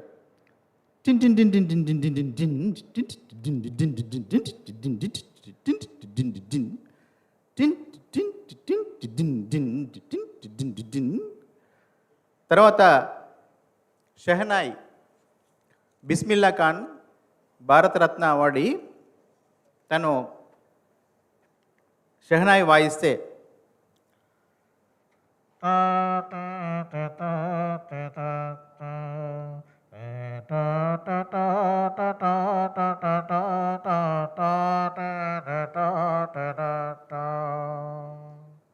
ఇలా ఉస్మానియా యూనివర్సిటీ ప్రభావంతో చాలామంది కళవులు, కళాకారులు ఎంతోమంది ఉన్నారు. అందులో రామానుజం, శ్రీనివాస రామానుజం, ఆయన సోల్ మాట్లాడింది ఇందాక. ఎటు వెళ్తున్నాం అంటే ఉస్మానియా యూనివర్సిటీకి. అంటే ఎందుకు అంటే 109 వసంతాల ఉత్సవాలు జరుపుకుంటుంది అని. 109 అంటే 100 + 9, 109. Okay, 100 + 9 = 10 + 0 + 0. Osmania will become 1 on the top future అని చెప్పి శ్రీనివాస రామానుజం గారు చెప్తుంటారు. అదేవిధంగా the great inspired person to all of us, the great Osmanian Jaipal Reddy sir, సుదీన్ Jaipal Reddy, former minister. So వారిని ఇన్వైట్ చేసి దివ్యాంగుల గురించి మాట్లాడమన్నప్పుడు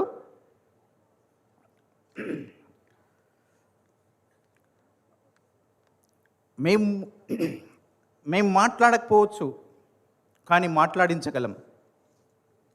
మేము మాట్లాడకపోవచ్చు, మేము మాట్లాడించగలం. మేము కదలకపోవచ్చు, కదిలించగలం.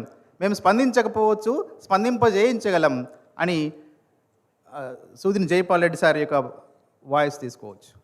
అలాగే సినీ నటుడు, ప్రముఖ సినీ నటుడు ప్రకాష్ రాజ్ ఉస్మానియా గురించి మాట్లాడమని అన్నప్పుడు ప్రకాష్ రాజ్ చెప్తుంటారు, ఉస్మానియన్లంటే ఉత్తగుండరు సార్, ఉస్మానియన్లంటే ఉత్తగుండరు సార్, వాళ్ళు ఉత్తేజపరుస్తారు సార్. ఉస్మానియన్లంటే ఉత్తగుండరు, వాళ్ళు ఉస్మానియన్ అంటే ఉత్తేజపరుస్తారు. ఉస్మానియన్లు అమ్మ మనసుతో ఉంటారు సార్. ఉస్మానియన్లంటే ఆత్మీయత పంచుతుంటారు సార్ అనగానే అక్కడి నుంచి పైనుంచి వెళుతున్నటువంటి అక్కినేని నాగేశ్వరరావు గారి యొక్క సోల్ విని ఏబచ్చివి ఉస్మానియన్లంటే అమ్మరా, ఉస్మానియన్లంటే అబ్బ మనసుతో జీవిస్తుంది, బోధిస్తుంది, బంగారు భవిత చూపిస్తుంది సార్ అన్నప్పుడు ఆ పక్కనే వెళుతున్నటువంటి మన తెలంగాణ యుద్ధ నౌక గద్దరన్న సోల్ కూడా వింది. అరే అది మా ఉస్మానియా యూనివర్సిటీ అని భావించి, అదిగో ఆ ఉస్మానియా విద్యార్థులు, ఉస్మానియా లోకం, ఓ మేధావి లోకమా, ఓ విద్యార్థి లోకమా అంటూ స్ఫూర్తినిచ్చేటువంటి ఒక సాంగ్ నన్ను పాడమని గద్దరన్న టోన్ ఆదేశిస్తే, ఓ విద్యార్థి లోకమా మీరు ముందుకు సాగండి, మన దేశాభివృద్ధి కోసం మీరు ముందుకు వెళ్ళండి. ఓ విద్యార్థి లోకమా మీరు ముందుకు సాగండి, మన దేశాభివృద్ధి కోసం మీరు ముందుకు వెళ్ళండి. మీలో ఉన్నది శక్తి, అది నవీనాది పరశక్తి. మీలో ఉన్నది శక్తి, అది నవీనాది పరశక్తి. కృషి చేస్తూనే ముందుకు వెళితే విజయాలన్నీ మీ సొంతం. ఓ విద్యార్థి లోకమా మీరు ముందుకు సాగండి, మన దేశాభివృద్ధి కోసం మీరు ముందుకు వెళ్ళండి. పెద్దల మాటలు వింటూ, గురువుల బోధలు వింటూ, పెద్దల మాట జై తెలంగాణ, జై ఉస్మానియా, జై ఉస్మానియా అని అస్తిత్వాన్ని చాటుకునేటువంటి ఉస్మానియా గొంతుక ఊరికే ఉండదు, అది ఆదర్శంగా నిలుస్తుంది అందరికీ. Thank you so much. Thank you for giving me opportunity.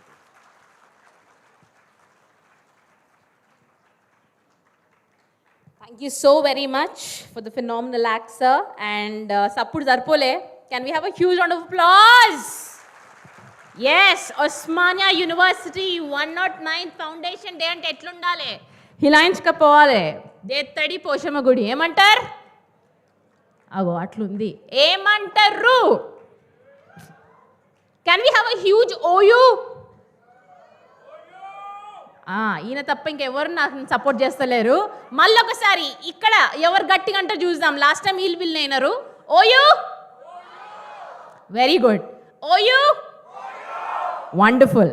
Right now we have another super act by Karthik garu from Nizam college. So please welcome him for an amazing mimicry act.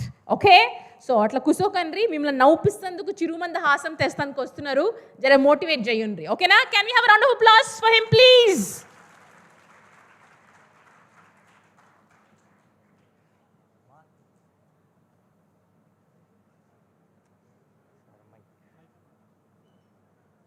Hello. మాతృదేవోభవ, పితృదేవోభవ, ఆచార్య దేవోభవ. ఎందుకంటే ఇదే స్పెషల్గా ఏం చెప్తున్నా అంటే వాళ్ళు లేకపోతే నేను ఇక్కడ లేను.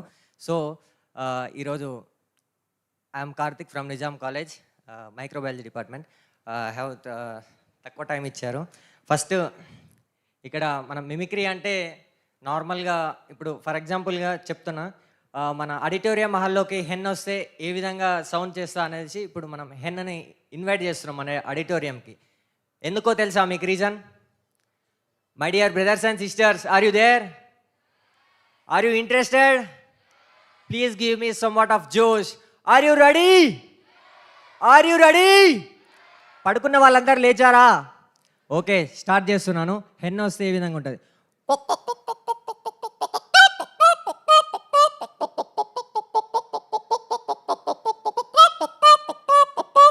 Yes, okay. నెక్స్ట్ డాగ్ వస్తే మనకి అది ఆకలి అయితే ఏ విధంగా ఇమిటేట్ చేస్తుంది, కోపం వస్తే వేరే కుక్కతో ఎట్లా గొడవ పడుతుందో దాని గురించి కానీ మనం చేద్దాం. ఆకలి అయినప్పుడు అది ఓకే, అదే వేరే కుక్క వచ్చి దాని ఫుడ్ తింటున్నప్పుడు అది యాక్ట్ చేసే విధానం.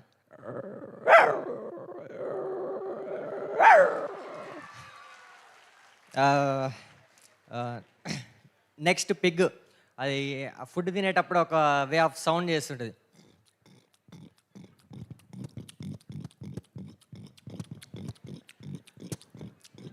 ఓకే, బఫెల్లో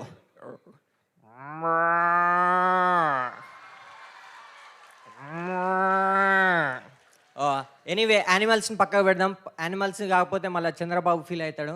ఓకే, చంద్రన్న అక్కడ ఆంధ్రప్రదేశ్ రాష్ట్ర ముఖ్యమంత్రి చంద్రబాబు, ఆయననే యాక్టింగ్ చేద్దాం. Rajya Sabha member recently appointed and advisor to government of India. Okay, we have our other guest of honor, Veer Narendra sir, member of the Rajya Sabha and advisor to the government. May I request our Honorable Vice Chancellor sir to welcome with a floral bouquet.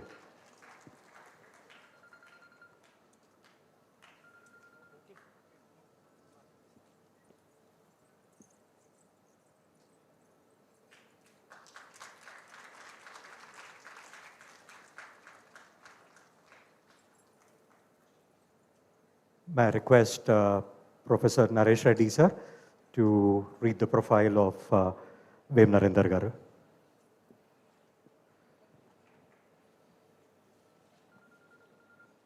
Yeah, she's coming. She's gone somewhere.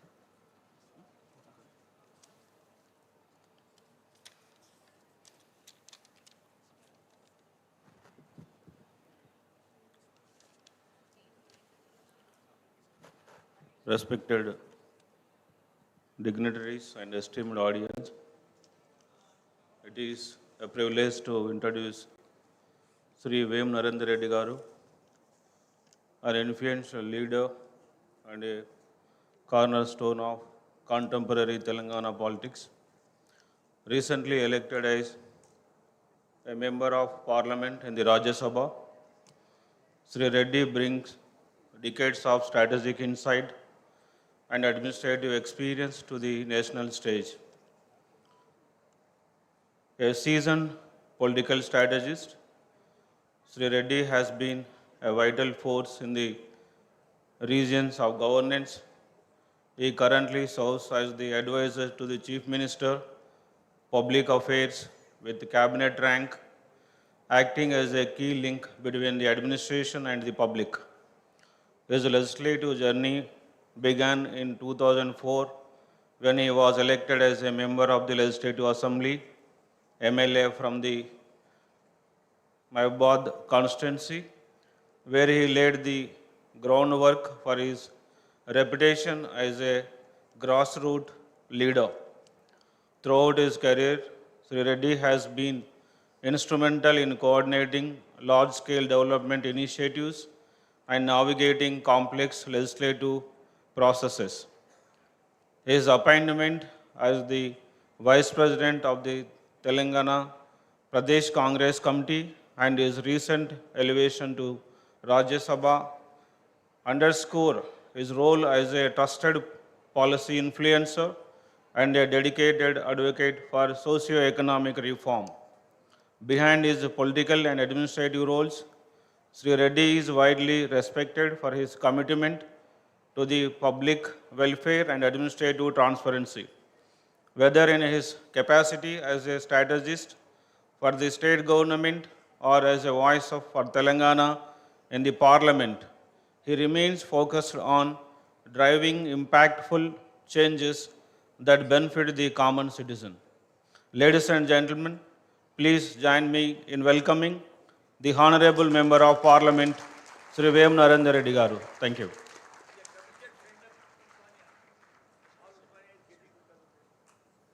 Yeah, sir is very much committed to Osmania University and its development. Yeah, thank you, sir. Thank you, Varenda.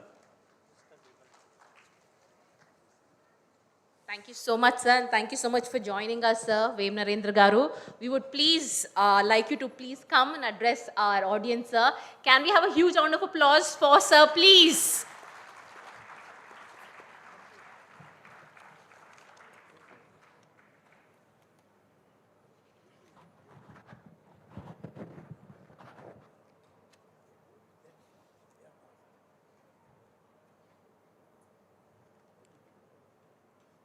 అందరికీ నమస్కారం. ముఖ్యంగా ఉస్మానియా యూనివర్సిటీకి సంబంధించి 109వ foundation day సందర్భంగా ఈ కార్యక్రమానికి ముఖ్య అతిథులుగా విచ్చేసిన పెద్దలు గౌరవ జస్టిస్ శ్రీ నగేష్ భీమపాక గారికి, పెద్దలు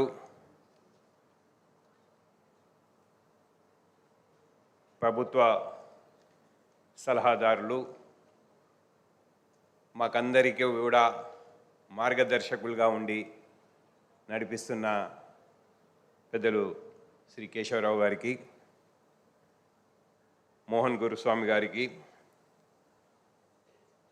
Osmania university vice chancellor professor Kumar Mangalam గారికి, వేదిక మీద ఉన్న పెద్దలకు, ముఖ్యంగా ఈ కార్యక్రమంలో పాల్గొంటున్న ఉస్మానియా యూనివర్సిటీ సంబంధించిన అధ్యాపక బృందానికి, విద్యార్థిని విద్యార్థులకు, గౌరవ పెద్దలకు అందరికీ పేరు పేరున నా హృదయపూర్వక నమస్కారాలు. చాలా సంతోషం ఈ ప్రోగ్రాంకు తప్పనిసరిగా రావాలని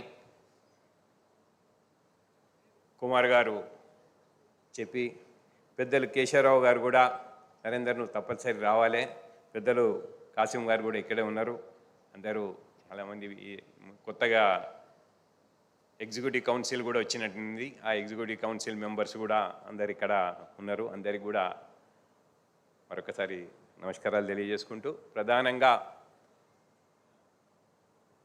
ఉస్మానియా యూనివర్సిటీ చరిత్ర గురించి కానీ గొప్పతనం గురించి చెప్పాలంటే మా వరకు మేము చాలా చిన్నవాళ్ళుగా ఉంటాం. దీని చరిత్ర ఏందో, తెలంగాణ లోపల ఉస్మానియా ఒక గొప్పతనం ఒక చదువుల పరంగానే కాకుండా తెలంగాణ దశ దిశను తిప్పిన దాంట్లో కానీ తెలంగాణ చరిత్రను పూర్తిగా అర్థం చేసుకోవాలంటే కూడా ఉస్మానియా అందులో పూర్తిగా ఒక భాగం అనే విషయాన్ని మన తెలంగాణ సమాజం అంతా కూడా తెలుసుకున్న విషయం ఇదంతా. వాస్తవంగా ఇవాళ దేశంలో గొప్ప విద్యా సంస్థలల్లో మొదటి దశలో ఉన్న యూనివర్సిటీ 109 సంవత్సరాల చరిత్ర లోపల చదువుల తల్లిగానే కాకుండా ఎన్నో విషయాలల్లో ఉస్మానియా ఆదర్శంగా నిలబడి దేశంలో మన గొప్పతనాన్ని చాటుల్లో కానివ్వండి, తెలంగాణ లోపల ఎన్నో మలుపులకు ఈ ఉస్మానియా వేదికవుడు. ఇక్కడి నుంచి చదువుకున్న వాళ్ళు ఎంతోమంది పెద్దలు పివి నరసింహారావు గారి, జయపాల్ గారి నుంచి మొదలు పెడితే ఎన్నో సంస్థలకు సీఈఓలుగా, అధిపతులుగా, దేశ విదేశాలల్లో ఎన్నో ప్రముఖ భాగస్వాములుగా ఉన్నవాళ్ళు, ఆర్బీఐ గవర్నర్ల నుంచి మొదలు పెట్టేదుంటే రాజకీయ నాయకులు కానివ్వండి, ఈ దేశ ఆర్థిక అభివృద్ధిలో కానివ్వండి, విద్యా అభివృద్ధిలో కానివ్వండి, పాత్రదారులైన వాళ్ళు ఎంతోమంది గత 100 సంవత్సరాల పై చరిత్ర గల ఈ యూనివర్సిటీ నుంచి వచ్చినారు. ఇలాంటి యూనివర్సిటీని ఈ ప్రభుత్వం కూడా ఎన్నో విషయాలలో అభివృద్ధి చెందినా కూడా ఈనాటి పరిస్థితులకు అనుగుణంగా కొన్ని మౌలిక సదుపాయాలు కల్పించాలని చెప్పి ఇక్కడున్న యూనివర్సిటీ మేనేజ్మెంట్కి సంబంధించిన బృందం కానివ్వండి, అధ్యాపక బృందం కానివ్వండి, విద్యార్థుల యొక్క కోరిక కానివ్వండి, ఈ ప్రభుత్వం గౌరవించి మీరు ఊహించిన దానికన్నా ఎక్కువ చేయాలనే ఒక ఆలోచనతోటి గౌరవ ముఖ్యమంత్రి గారు ఈ ఉస్మానియా యూనివర్సిటీకి 1000 కోట్ల రూపాయలు నిధులను శాంక్షన్ చేయడం జరిగింది. దానికి సంబంధించిన అభివృద్ధి కార్యక్రమాల్లో కూడా కొన్ని సున్నితమైన అంశాలు ఉంటాయి. ఇందులో అభివృద్ధి చేయాలంటే డబ్బులు ఇవ్వగానే అయిపోయేటి కాదు. ఈ చరిత్ర ఉస్మానియాకున్న ఏదైతే ఒక చరిత్ర ఉన్నదో, దీనికి ఉన్న శాంటీ ఏదైతే ఉన్నదో అది ఎక్కడ కూడా దెబ్బతినకుండా ఈ అభివృద్ధి కార్యక్రమాలను కూడా చేసుకోవాలనే ఒక ఆలోచనతోటి దానికి సంబంధించిన డిజైన్స్ కానీ, వేరం కానివ్వండి, వీసీ గారు కానివ్వండి, ప్రిన్సిపాల్ గారు కానివ్వండి, పెద్దలు కేశవరావు గారి ఆధ్వర్యం లోపల దీన్ని కంప్లీట్గా ప్రభుత్వం దృష్టి పెట్టి ఆయన్ని కూడా ఫైనలైజ్ చేయడం జరుగుతుంది. వీలైనంత వరకు జూన్ 2వ తేదీ లోపల తారీఖు వరకు వాటికి సంబంధించిన ఒక బిల్డింగ్ కన్నా ఫౌండేషన్ వేసేసి కాంప్రహెన్సివ్ డిజైన్స్ అన్నీ కూడా ఫైనల్ చేయాలని చెప్పి పెద్దలు కేశవరావు గారి ఆధ్వర్యం లోపల మొత్తం ఎడ్యుకేషన్ వింగ్ అంతా కూడా పనిచేస్తున్నది. తప్పకుండా కొద్ది రోజులనే ఆ కార్యక్రమాలు మొదలై 1.5 ఇయర్ లోపలనే ఉస్మానియా రూపురేఖలన్నీ కూడా ఈనాటి పరిస్థితులకు, దేశంలోనే ఈనాడున్న పరిస్థితులకు అనుగుణంగా పెద్ద ఎత్తున అభివృద్ధి చేయాలని చెప్పి అనుకుంటున్నారు. దానికి మీరు అందరూ కూడా సహకరిస్తున్నారు.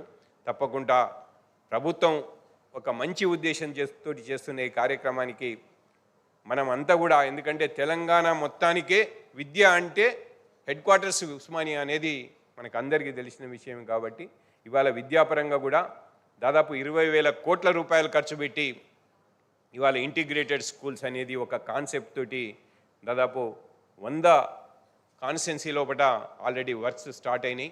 దాంతోపాటు మీరు చూస్తున్నారు పక్కన మనం ఏదైతే మహిళా యూనివర్సిటీకి సంబంధించి చాకల ఐలమ్మ గారి యూనివర్సిటీకి సంబంధించి కూడా దాదాపు 500 కోట్ల రూపాయలతోటి ఇవాళ పనులు ఆల్రెడీ శరవేగంగా జరుగుతున్నాయి. అదే స్పీడ్ ఉస్మానియా వర్క్స్ కూడా రాబోయే కొద్ది రోజుల లోపల అందుకొని నెక్స్ట్ 1.5 ఇయర్ లోపల ఇందులో మొత్తం మౌలిక సదుపాయాలు కలిపేయాలని చెప్పి చేస్తున్న ప్రభుత్వ కృషిని మీరందరూ కూడా గుర్తిస్తారని చెప్పి తెలియజేసుకుంటూ ఎల్లవేళలా ఈ ప్రభుత్వం ఈ ఉస్మానియా యూనివర్సిటీ అధ్యాపక బృందానికి కానివ్వండి, విద్యార్థులకు సంబంధించి కానివ్వండి, ఇక్కడ చేయవలసిన అభివృద్ధి కార్యక్రమాలు కానివ్వండి, ఏ విషయంలో కానివ్వండి ప్రభుత్వం మీకు అండగా ఉంటుందని చెప్పి తెలియజేసుకుంటూ ఈనాడు ఈ కార్యక్రమం లోపల మీ అందరిలో భాగస్వామ్యం చేసినందుకు ముఖ్యంగా ఉస్మానియా యూనివర్సిటీ యొక్క అధ్యాపక బృందానికి, మేనేజ్మెంట్కు అందరికి కూడా పేరు పేరున నా హృదయపూర్వక కృతజ్ఞతలు నమస్కారాలు చేస్తున్నా. Thank you.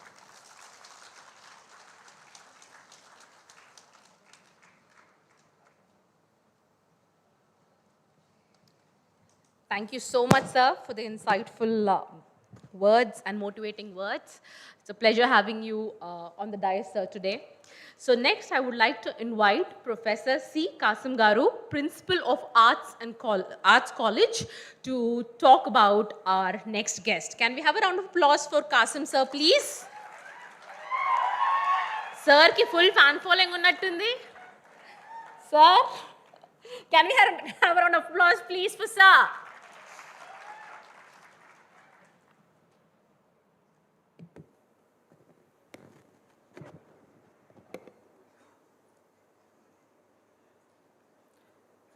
కాలం కొందరికి ఎర్ర తివాచిని పరుస్తుంది, మరికొందరికి ముళ్ళబాటను బహుమతిగా ఇస్తుంది.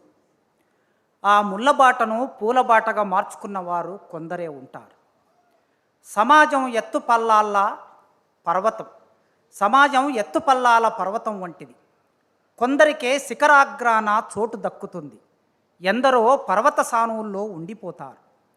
కొందరు జీవితానికే పాఠం నేర్పుతారు, జీవించడం ఎలాగో ప్రత్యక్షం చేస్తారు. కొందరు చరిత్రలో కలిసిపోతారు, ఇంకొందరు చరిత్రను సృష్టిస్తారు. సృష్టికర్తలు ఎప్పుడు అరుదుగా ఉంటారు. శ్రీరాముడు ఈ దేశ ముఖ చిత్రానికి కథానాయకుడు. దండకారణ్యం మీదుగా గోదావరి నదిని ఈది భద్రాచలం వచ్చాడంటారు. శివుడే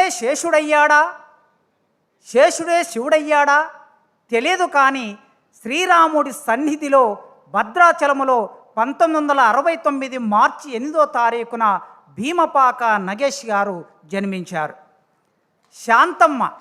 శాంతమ్మ తన గర్భంలో 9 నెలల పాటు శాంతి సందేశాన్ని వినిపించిందో తెలియదు, కానీ ఈ శాంత రూపాన్ని ఇవాళ మనం ముఖ్య అతిథిగా ఆహ్వానించుకున్నాం. భూమి లేని భీమపాక భూపతిరావు వారి తండ్రి. భూమి లేని భీమపాక భూపతిరావు అంటే భూమికి పతి. భూపతిరావు తన కొడుకుకు భౌతిక సంపద కంటే బౌద్ధిక సంపద ఇవ్వాలని భావించాడు. లాయరు కావాలన్నది భూపతిరావు గారి బలమైన కోరిక, కానీ కాలం పరిమితులు విధించింది.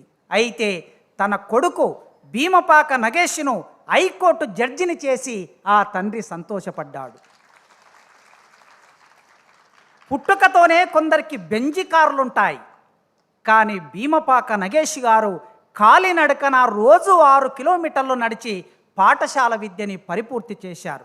ఏ విద్యార్థికైనా ఇంటర్మీడియట్ వారధి లాంటిది. నగేష్ గారికి ఆర్థిక, వాణిజ్య, పౌరశాస్త్రాలు ప్రపంచాన్ని పరిచయం చేసే సిఈసి గ్రూప్. శ్రీరాముడు తండ్రి మాట కోసం అడిగి వెళ్ళాడు. భీమపాక నగేశుడు తండ్రి కోరిక తీర్చడానికి సిఆర్ రెడ్డి కాలేజీలో న్యాయశాస్త్ర విద్య కోసం ఏలూరు ప్రయాణమయ్యాడు. విశ్వవిఖ్యాతి నొందిన మన ఉస్మానియా విశ్వవిద్యాలయంలో వారు సాయంత్రం కళాశాలలో LLM పూర్తి చేశారు. నల్లకోటు వేసుకోవడం అంటే న్యాయానికి మసిబూయటం కాదు, ధర్మానికి ఇరువైపులా కాపల ఉండటం. న్యాయం 4 పాదాల మీద నడవాలని 1993లో వారు కోర్టు మెట్లెక్కారు. కళ్ళకు గంతలతో నిలబడ్డ న్యాయదేవత ముందు నిలబడి గొంతులేని మూగ మనుషులకి తానే ఒక గొంతయ్యాడు. దిక్కుమొక్కు లేని అభాగ్యుల కోసం హైకోర్టు మెట్లెక్కి అండగా నిలబడ్డాడు. స్టాండింగ్ కౌన్సిల్ అయినా, ఏజీపీ అయినా, జీపీ అయినా విలువలు తప్పని న్యాయవాదిగా రూఢీకెక్కారు. ఏజెన్సీలో ఆవాసం ఉండే ఆదివాసుల అటవీ హక్కుల మీద న్యాయ పోరాటం చేసి కోయ గోండులకి గొంతునిచ్చాడు. పదవులు కొందరికి అలంకరణ. నగేష్ గారే పదవులకి అలంకారం.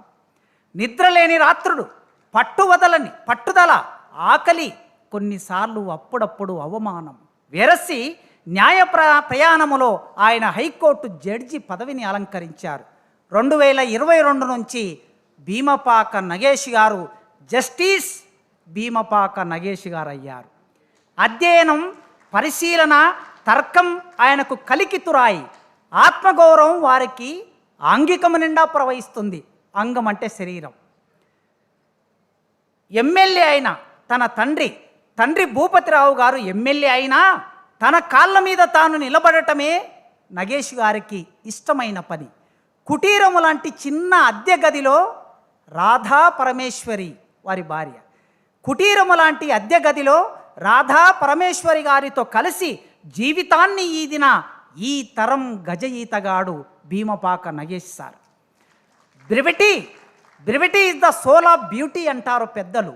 నిడారంబరంగా జీవించడం అంటే నగేష్ గారికి ఎంతో ఇష్టం. తీర్పులు రాసే ముందు తన కళ్ళ ముందు కదలాడే న్యాయార్థుల కన్నీళ్లు ప్రత్యక్షమవుతాయి అంటారు ఆయన. కనుక అర్ధరాత్రి వరకు కోర్టు ఫైల్స్ను సూక్ష్మంగా పరిశీలించి వేలాది తీర్పులను ఉటంకించి న్యాయాన్ని అందించడానికి తపన పడుతుంటారు.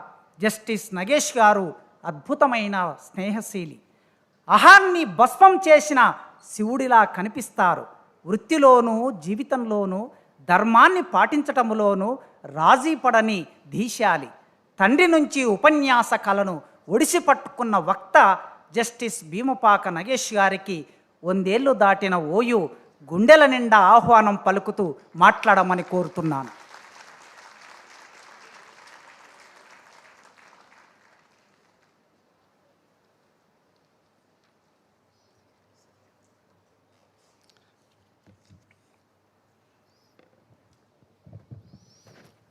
ఈ వేదిక రంగిన పెద్దలు,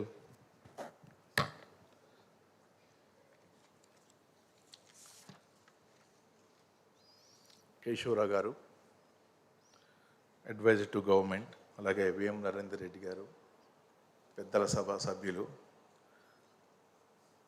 అలాగే అడ్వైజర్ టు చీఫ్ మినిస్టర్ గారు, పెద్దవారు 80 ఏళ్ళు దాటినా సరే మన ముందు దాదాపు 22-23 నిమిషాల పాటు ఉపన్యాసం ఇచ్చిన మోహన్ గురుస్వామి గారు, ప్రొఫెసర్ కుమార్ గారు,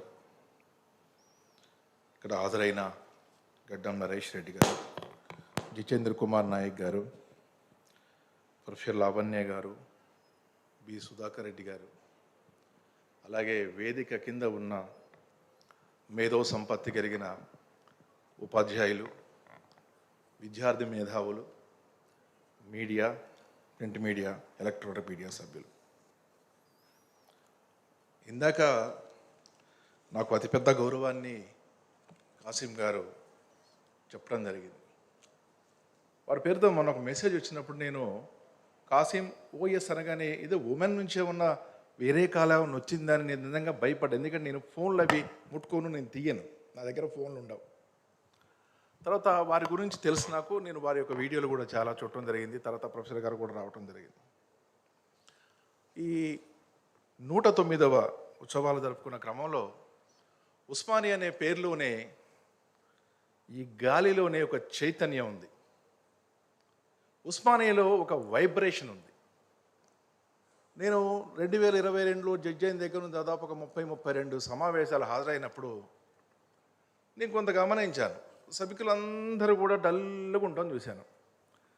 అప్పుడు నేను జస్టిస్ కె లక్ష్మణ్ గారు ఒక ప్రింటెడ్ ఫార్మా తయారు చేశాం, సీనియర్ న్యాయమూర్తులు వారు. ఇక్కడ చూస్తుంటే పెద్దవాళ్ళందరూ కూడా పొద్దున వాకింగ్ చేసినట్టు లేరు.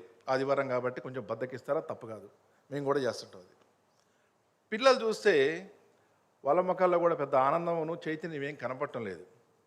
కానీ ఈ మధ్య ఒక పరిశీలనలో ఏం తేలిందంటే వాకింగ్ చేయని పెద్దలు ఒక 10 సార్లు కానీ చప్పట్లు కొడితే 3 కిలోమీటర్లు నడిచినట్టుగా తెలిసింది. మీ ఆరోగ్యం గురించైనా మీరు కొట్టుకుంటే మంచిది. ఇకపోతే పిల్లల విషయంకి వచ్చింది. పిల్లల గురించి మరి పిల్లల్ని ఏం చేయాలి సార్ అంటే వాళ్ళని డైరెక్ట్గా చెప్పినంటే పిల్లలు, ఎందుకంటే నేను సీక్రెట్గా చెప్తాను, జాగ్రత్తగానండి. మీరు కానీ ఒక 20 సార్లు కానీ చప్పట్లు కొట్టగలిగితే నా మీటింగ్ అయిపోయే లోపల ఫస్ట్ వాళ్ళు మీకు మార్కులు వస్తాయి. 2, మీకు ఫేస్లో తేజస్సు పెరుగుద్ది. చూసారా ఈ లైటింగ్ ఎట్లుందో? మీ తేజస్సు మీ మార్కుల గురించి చూసుకుంటే అది మీ ఇష్టం. అది మీకు మార్కులు రావాలి, అదంతా కూడా మీరంతా చూసుకోండి. అది మీ విఘ్నతకే వదిలిపెడుతున్నాను. అయితే ఈ మధ్యకాలంలో నేను నిన్న స్పీచ్ తయారు చేస్తూ ఉంటే మా మిస్సెస్ వచ్చి చూశారు. ఫస్ట్ ప్రథమంగా వినిపించాలి కదా, ఏదంటే కొన్ని పదాలు మనం పలకూడదు కొన్ని హోదాల్లో ఉన్నప్పుడు. మీకు అర్థమైంది కదా, ఈ కోడ్ తీసేస్తే పర్లేదు కానీ మరి హోదా కదా ముఖ్య అతిథి ఉన్నప్పుడు కొన్ని పదాలు పలకూడదు. ఆ స్పీచ్ ఆమె చూసింది, మీరు వెళ్తుంది ఉస్మానియా యూనివర్సిటీ, ఈ స్పీచ్ మొత్తం మార్చేయాలంది. అదేంటి, నేను సివిక్స్ ఎగ్జామ్ ప్రిపేర్ అయితే ఎకనామిక్స్ ఎగ్జామ్ క్వశ్చన్ పేపర్ నాకు ఇచ్చినట్టు నేను ఇప్పటికిప్పుడు ఎలా ప్రిపేర్ అవ్వగలనంటే కుదరదు.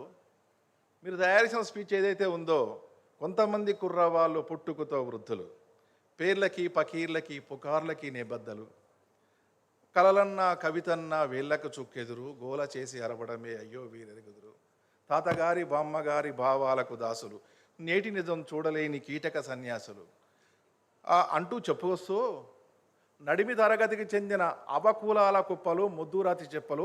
మీరు స్పీచ్ వాళ్ళకి ఇవ్వాలి, ఇది కాదు. కానీ ఇక్కడ కొంతమంది యువకులు ముందు యుగం దూతలు, పావన నవ జీవన నిర్మాతలు ఉస్మానియా యూనివర్సిటీ విద్యార్థులు కాబట్టి మొత్తం స్పీచే మార్చేయమన్నారు.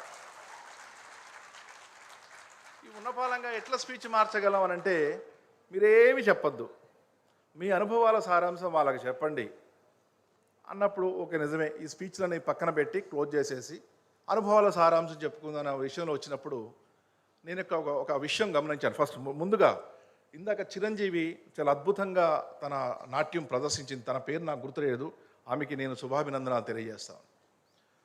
ఇక్కడ చూసినప్పుడు పిల్లల్ని మీరందరూ కూడా చాలా ఏళ్ళ నుంచి, విలేజ్ నుంచి, రకరకాల కుటుంబాల నుంచి వచ్చి జీవిత గమనాన్ని వెతుక్కునే క్రమంలో భాగంగా చదువు నేర్చుకోవటం కోసం ఇక్కడికి వచ్చారు. ఈ మధ్యకాలంలోనే మనం పూలే గారి ఉత్సవాలు జరుపుకున్నాం, అంబేద్కర్ గారి జయంతి జరుపుకున్నాం. వీళ్ళలో సిమిలారిటీ ఏంటంటే విద్య, చదువు. వివేకానంద స్వాముల వారు కూడా చెప్తారు, ఈ ప్రపంచంలో ఎన్నో సమస్యలు ఉన్నాయి, కానీ విద్య ద్వారా పరిష్కరించలేని సమస్య అంటూ ఏదీ లేదు.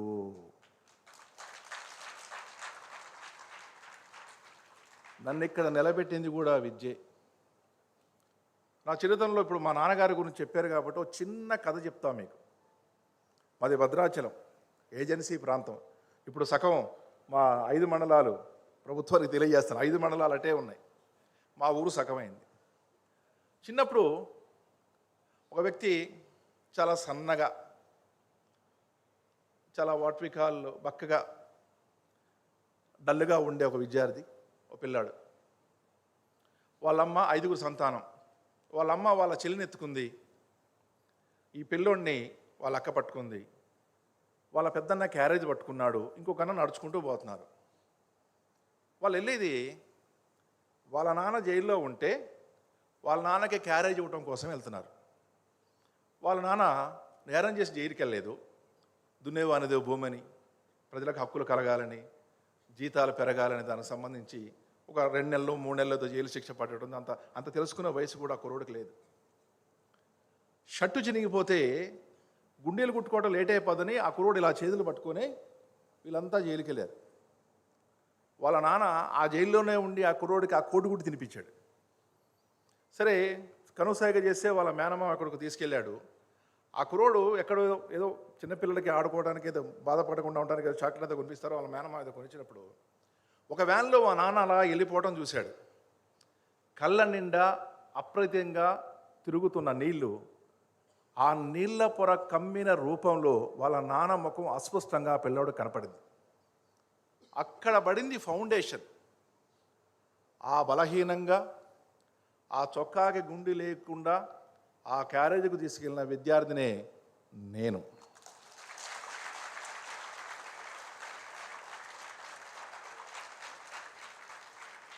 ఇదే ఉస్మానియా ఇన్స్టిట్యూట్లో నాకు చాలా అనుభవాలు ఉన్నాయి. ఇక్కడికి వచ్చి పూరీలు దోశలు అవి తినేవాళ్ళం ఒకప్పుడు మా ఫ్రెండ్స్ ఎవరైనా వచ్చేస్తే. ఉస్మానియాలో చదవలేదని ఒక ఫీలింగ్ ఉండేది, ఎందుకంటే 5 సంవత్సరాల కోర్సు వల్ల మాకు ఇక్కడ అవకాశం లేకుండా పోయింది కాబట్టి ఇక్కడ నేను చదవలేకపోయాను ఉస్మానియాలో. తర్వాత ఈవినింగ్ కాల్లో ఇక్కడ చదివాను. మనం ఒక్కసారి గమనిస్తే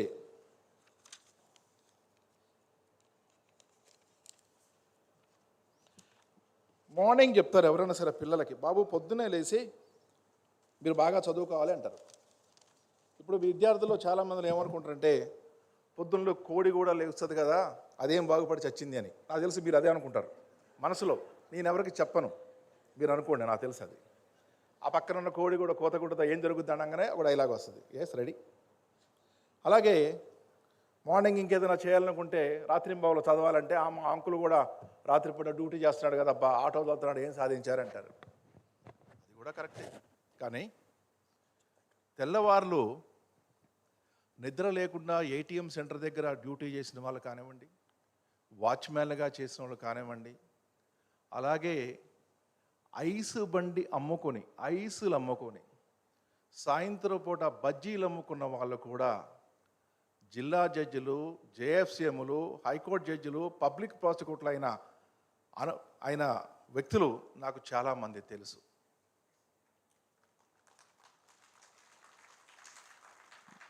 మీలో తేజస్సు ముఖ్యం, గుర్తుపెట్టుకోండి. నాకు తెలుసు, ఎందుకంటే సాధారణంగా పిల్లల్లో అసలు ఈరోజు ఈ స్పీచ్ల మీద ఎవరికి ఆసక్తి ఉండదు. ఎందుకంటే ఇక్కడికి వచ్చి మాలో ఉన్న టాలెంట్ అందరినీ చెప్పించుకునే దానిలోనే పిల్లలందరూ కూడా ఉంటారు. మా స్పీచ్ల మీద పెద్ద ఆసక్తే ఉండదు. అబ్బా ఈ వారం అంతా అయిపోయింది ఇప్పుడు కూడా కావాలనుకుంటారు, అదేం తప్పు కాదు, మీ మనసులో ఉంది. ఎందుకంటే నేను కూడా అక్కడి నుంచి వచ్చాను కాబట్టి అలాంటి ఫీలింగ్సే ఉంటాయి పిల్లలందరికీ కూడా. అయితే ఇక్కడ ఒక్కసారిగానే మనం ఆలోచిస్తే ఫస్ట్ ఆఫ్ ఆల్ విద్యార్థి మొత్తాన్ని ఇబ్బందులు పాలు చేసే ఒకే ఒక మాట, కష్టపడి చదవండి, కష్టపడి చదవండి, కష్టపడి చదవండి. ఇంకా జీవితకాలం పాటు కష్టపడుతూనే ఉండాలి. మన ముత్తాత మన తాత కోసం, మన తాత మన నాన్న కోసం, మనం పిల్లల కోసం, వాడు వాళ్ళ పిల్లల కోసం ఇలా కష్టపడుతూనే ఉండాలా అనే ఒక నెగిటివ్ పాయింట్ పిల్లల్లో వేస్తారు. ఇష్టపడి చదవండి అని చెప్పండి, పిల్లలు ఎంత బాగా నేర్చుకుంటారు. ఇది ఆఫ్ రికార్డు, ఏమైనా రికార్డ్ చేస్తే దాన్ని కట్ చేయండి. నేను ఇక్కడికి వచ్చినప్పుడు ఫస్ట్ 1992 వచ్చినప్పుడు హైకోర్టులో కానీ నువ్వు ప్రాక్టీస్ చేయాలి అంటే సరిగ్గా 18 గంటల పాటు చదవాలి అన్నారు. అప్పుడంతా 22 ఏళ్ళే కదా, జోక్.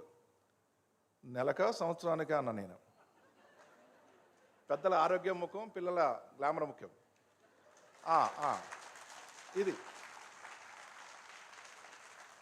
అయితే నేను చాలా క్యాజువల్గా నెలక సంవత్సరానిక లేదు రోజుకన్నారు. ఈ చదువు మనం చదివేటప్పుడే చదవలేదు కదా, ఇది జరగదు, ఇంకా నాతో కాదు వెళ్ళిపోదాం అనుకున్నాం. ఈ లోపల ఎవరో పెద్ద మనిషి పిలిచాడు, నువ్వేం కంగారు పడమాక, నేను గత 5 ఏళ్ళుగా ప్రాక్టీస్ చేస్తున్నా, అప్పుడు ఒక నిమిషం ఇప్పుడు ఒక నిమిషం, నేనే 18 గంటలు చదవలేదు 5 ఏళ్ళ నుంచి అని ఒక జోక్ వేసి నన్ను ఆపాడు. ఆపిన తర్వాత ఎంతో విఘ్నత కలిగి జ్ఞాన సంపన్నులైన న్యాయవాదులందరూ వచ్చి ఆర్గ్యూ చేసినప్పుడు, ఏదైనా డౌట్ వచ్చినప్పుడు పిలిచినప్పుడు వాకింగ్ లైబ్రరీని పిలిచేవారు. వాళ్ళని వాకింగ్ లైబ్రరీని పిలవనే ఒక అడ్వకేట్స్ వచ్చేవారు. అప్పుడు నేను గమనించా, జస్ట్ 21, 22లో చదువులో ఇంత ఆనందం ఉందా అని. ఒక విషయాన్ని మనం నేర్చుకోవటం అనే అంశం మీద కానీ మనం పరిశోధన చేస్తే మనం ఎంత చదివినా సరే ఇంకా తక్కువ చదివామనే ఆలోచన మనకు కలుగుద్ది. ఒక్కసారి మీరు ఆలోచన చేసుకోండి. ఆ జ్ఞానం పెరుగుతున్న కొద్దీ కూడా అది ఇచ్చే ఆనందం కానీ, అంటే మొత్తం అనే పదం వాడకూడదు, ఆ యొక్క ఆనందం మనం మాటల్లో చెప్పలేం. మీ స్కూల్కే కానీ మిమ్మల్ని చీఫ్ జస్టిస్గా పిలిస్తే ఒక్కసారి ఊహించుకోండి. నన్ను పిలవట్లే, మిమ్మల్ని పిలుస్తున్నారు. ఒక్కసారి ఊహించుకోండి. మీ ఊర్లోనే మీరు ఏదో సాధించినప్పుడు మీ ఊరంతా కూడా మీకోసం ఎదురు చూస్తూ వేచి ఉన్న సమయం చూసుకోండి ఒకసారి. ఇక్కడ ఎంతోమంది చెప్పారు నాకు, మా మిస్సెస్ కూడా ఇక్కడే చదివారు కాబట్టి 12 గంటల వరకు లైబ్రరీ తీసి ఉంటుందట. చాలామంది బిడ్డలు కర్చీఫ్లు వేసుకొని చైర్స్ కోసం వండుకొని లక్షల పుస్తకాలు ఉన్న లైబ్రరీ ఇది. ఇదన్నిటినీ మీరు కానీ ఒక్కసారి చూసుకుంటే జీవితంలో సంతోషపడాలి, సినిమాలు చూడాలి, డ్యాన్సులు వేయాలి, కానీ మన లక్ష్యాన్ని మాత్రం నిర్లక్ష్యం చేయకూడదు. గ్రామీణ ప్రాంతాల నుంచి వచ్చిన విద్యార్థులైనా ఈ ప్రాంతంలో విద్యార్థులైనా ఒకటే చెప్పగలం. పొద్దున్న లేవగానే మీ నాన్నగారు పని కోసం బయటికి వెళ్తున్నాడు, ఏదో పని. మీ అమ్మగారు మీకోసం ఆహారాన్ని సమకూర్చే క్రమంలో ఇంటిని చక్కదిద్దుతున్నారు. మరి మనమున్న బాధ్యత ఏంటి? ఇదొకటి దొరికింది, స్క్రీన్. దాంట్లో మొహం పెట్టామంటే స్పాండిలైటిస్ వచ్చేంత వరకు కూడా దాన్ని మనం ఇలా పైకెత్తాం.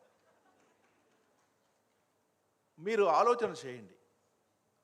ఒక 2 గంటల పాటు కానీ మనం అందులో చూస్తే అందులో మనం కొత్తగా నేర్చుకున్న విషయాలు ఏంటి అని. ఏమీ చేయొద్దు మీరు. మీ బాధ్యత మీరు నిర్వర్తించండి. మంచిదే. ఇంకెవరో చెప్తారు మాకు కూడా వచ్చినాయి ఉద్యోగాలు వచ్చాయని చెప్పేసి. మీరు గుర్తుపెట్టుకోండి, ఫస్ట్ ఆఫ్ ఆల్ ప్రభుత్వం లక్షలాది మంది ప్రజలకు ఉద్యోగాలు ఇవ్వలేదు. అది ఫస్ట్ ఆఫ్ ఆల్ మీరు గుర్తుపెట్టుకోండి. మీరు ఉద్యోగస్తులు అవుతారా, మీరే ఉద్యోగాలు క్రియేట్ చేస్తారనేది ఒక్కసారి మీరు ఆలోచన చేసుకోండి.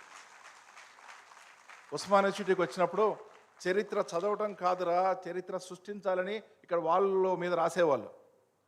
చరిత్ర సృష్టించాలి కదా.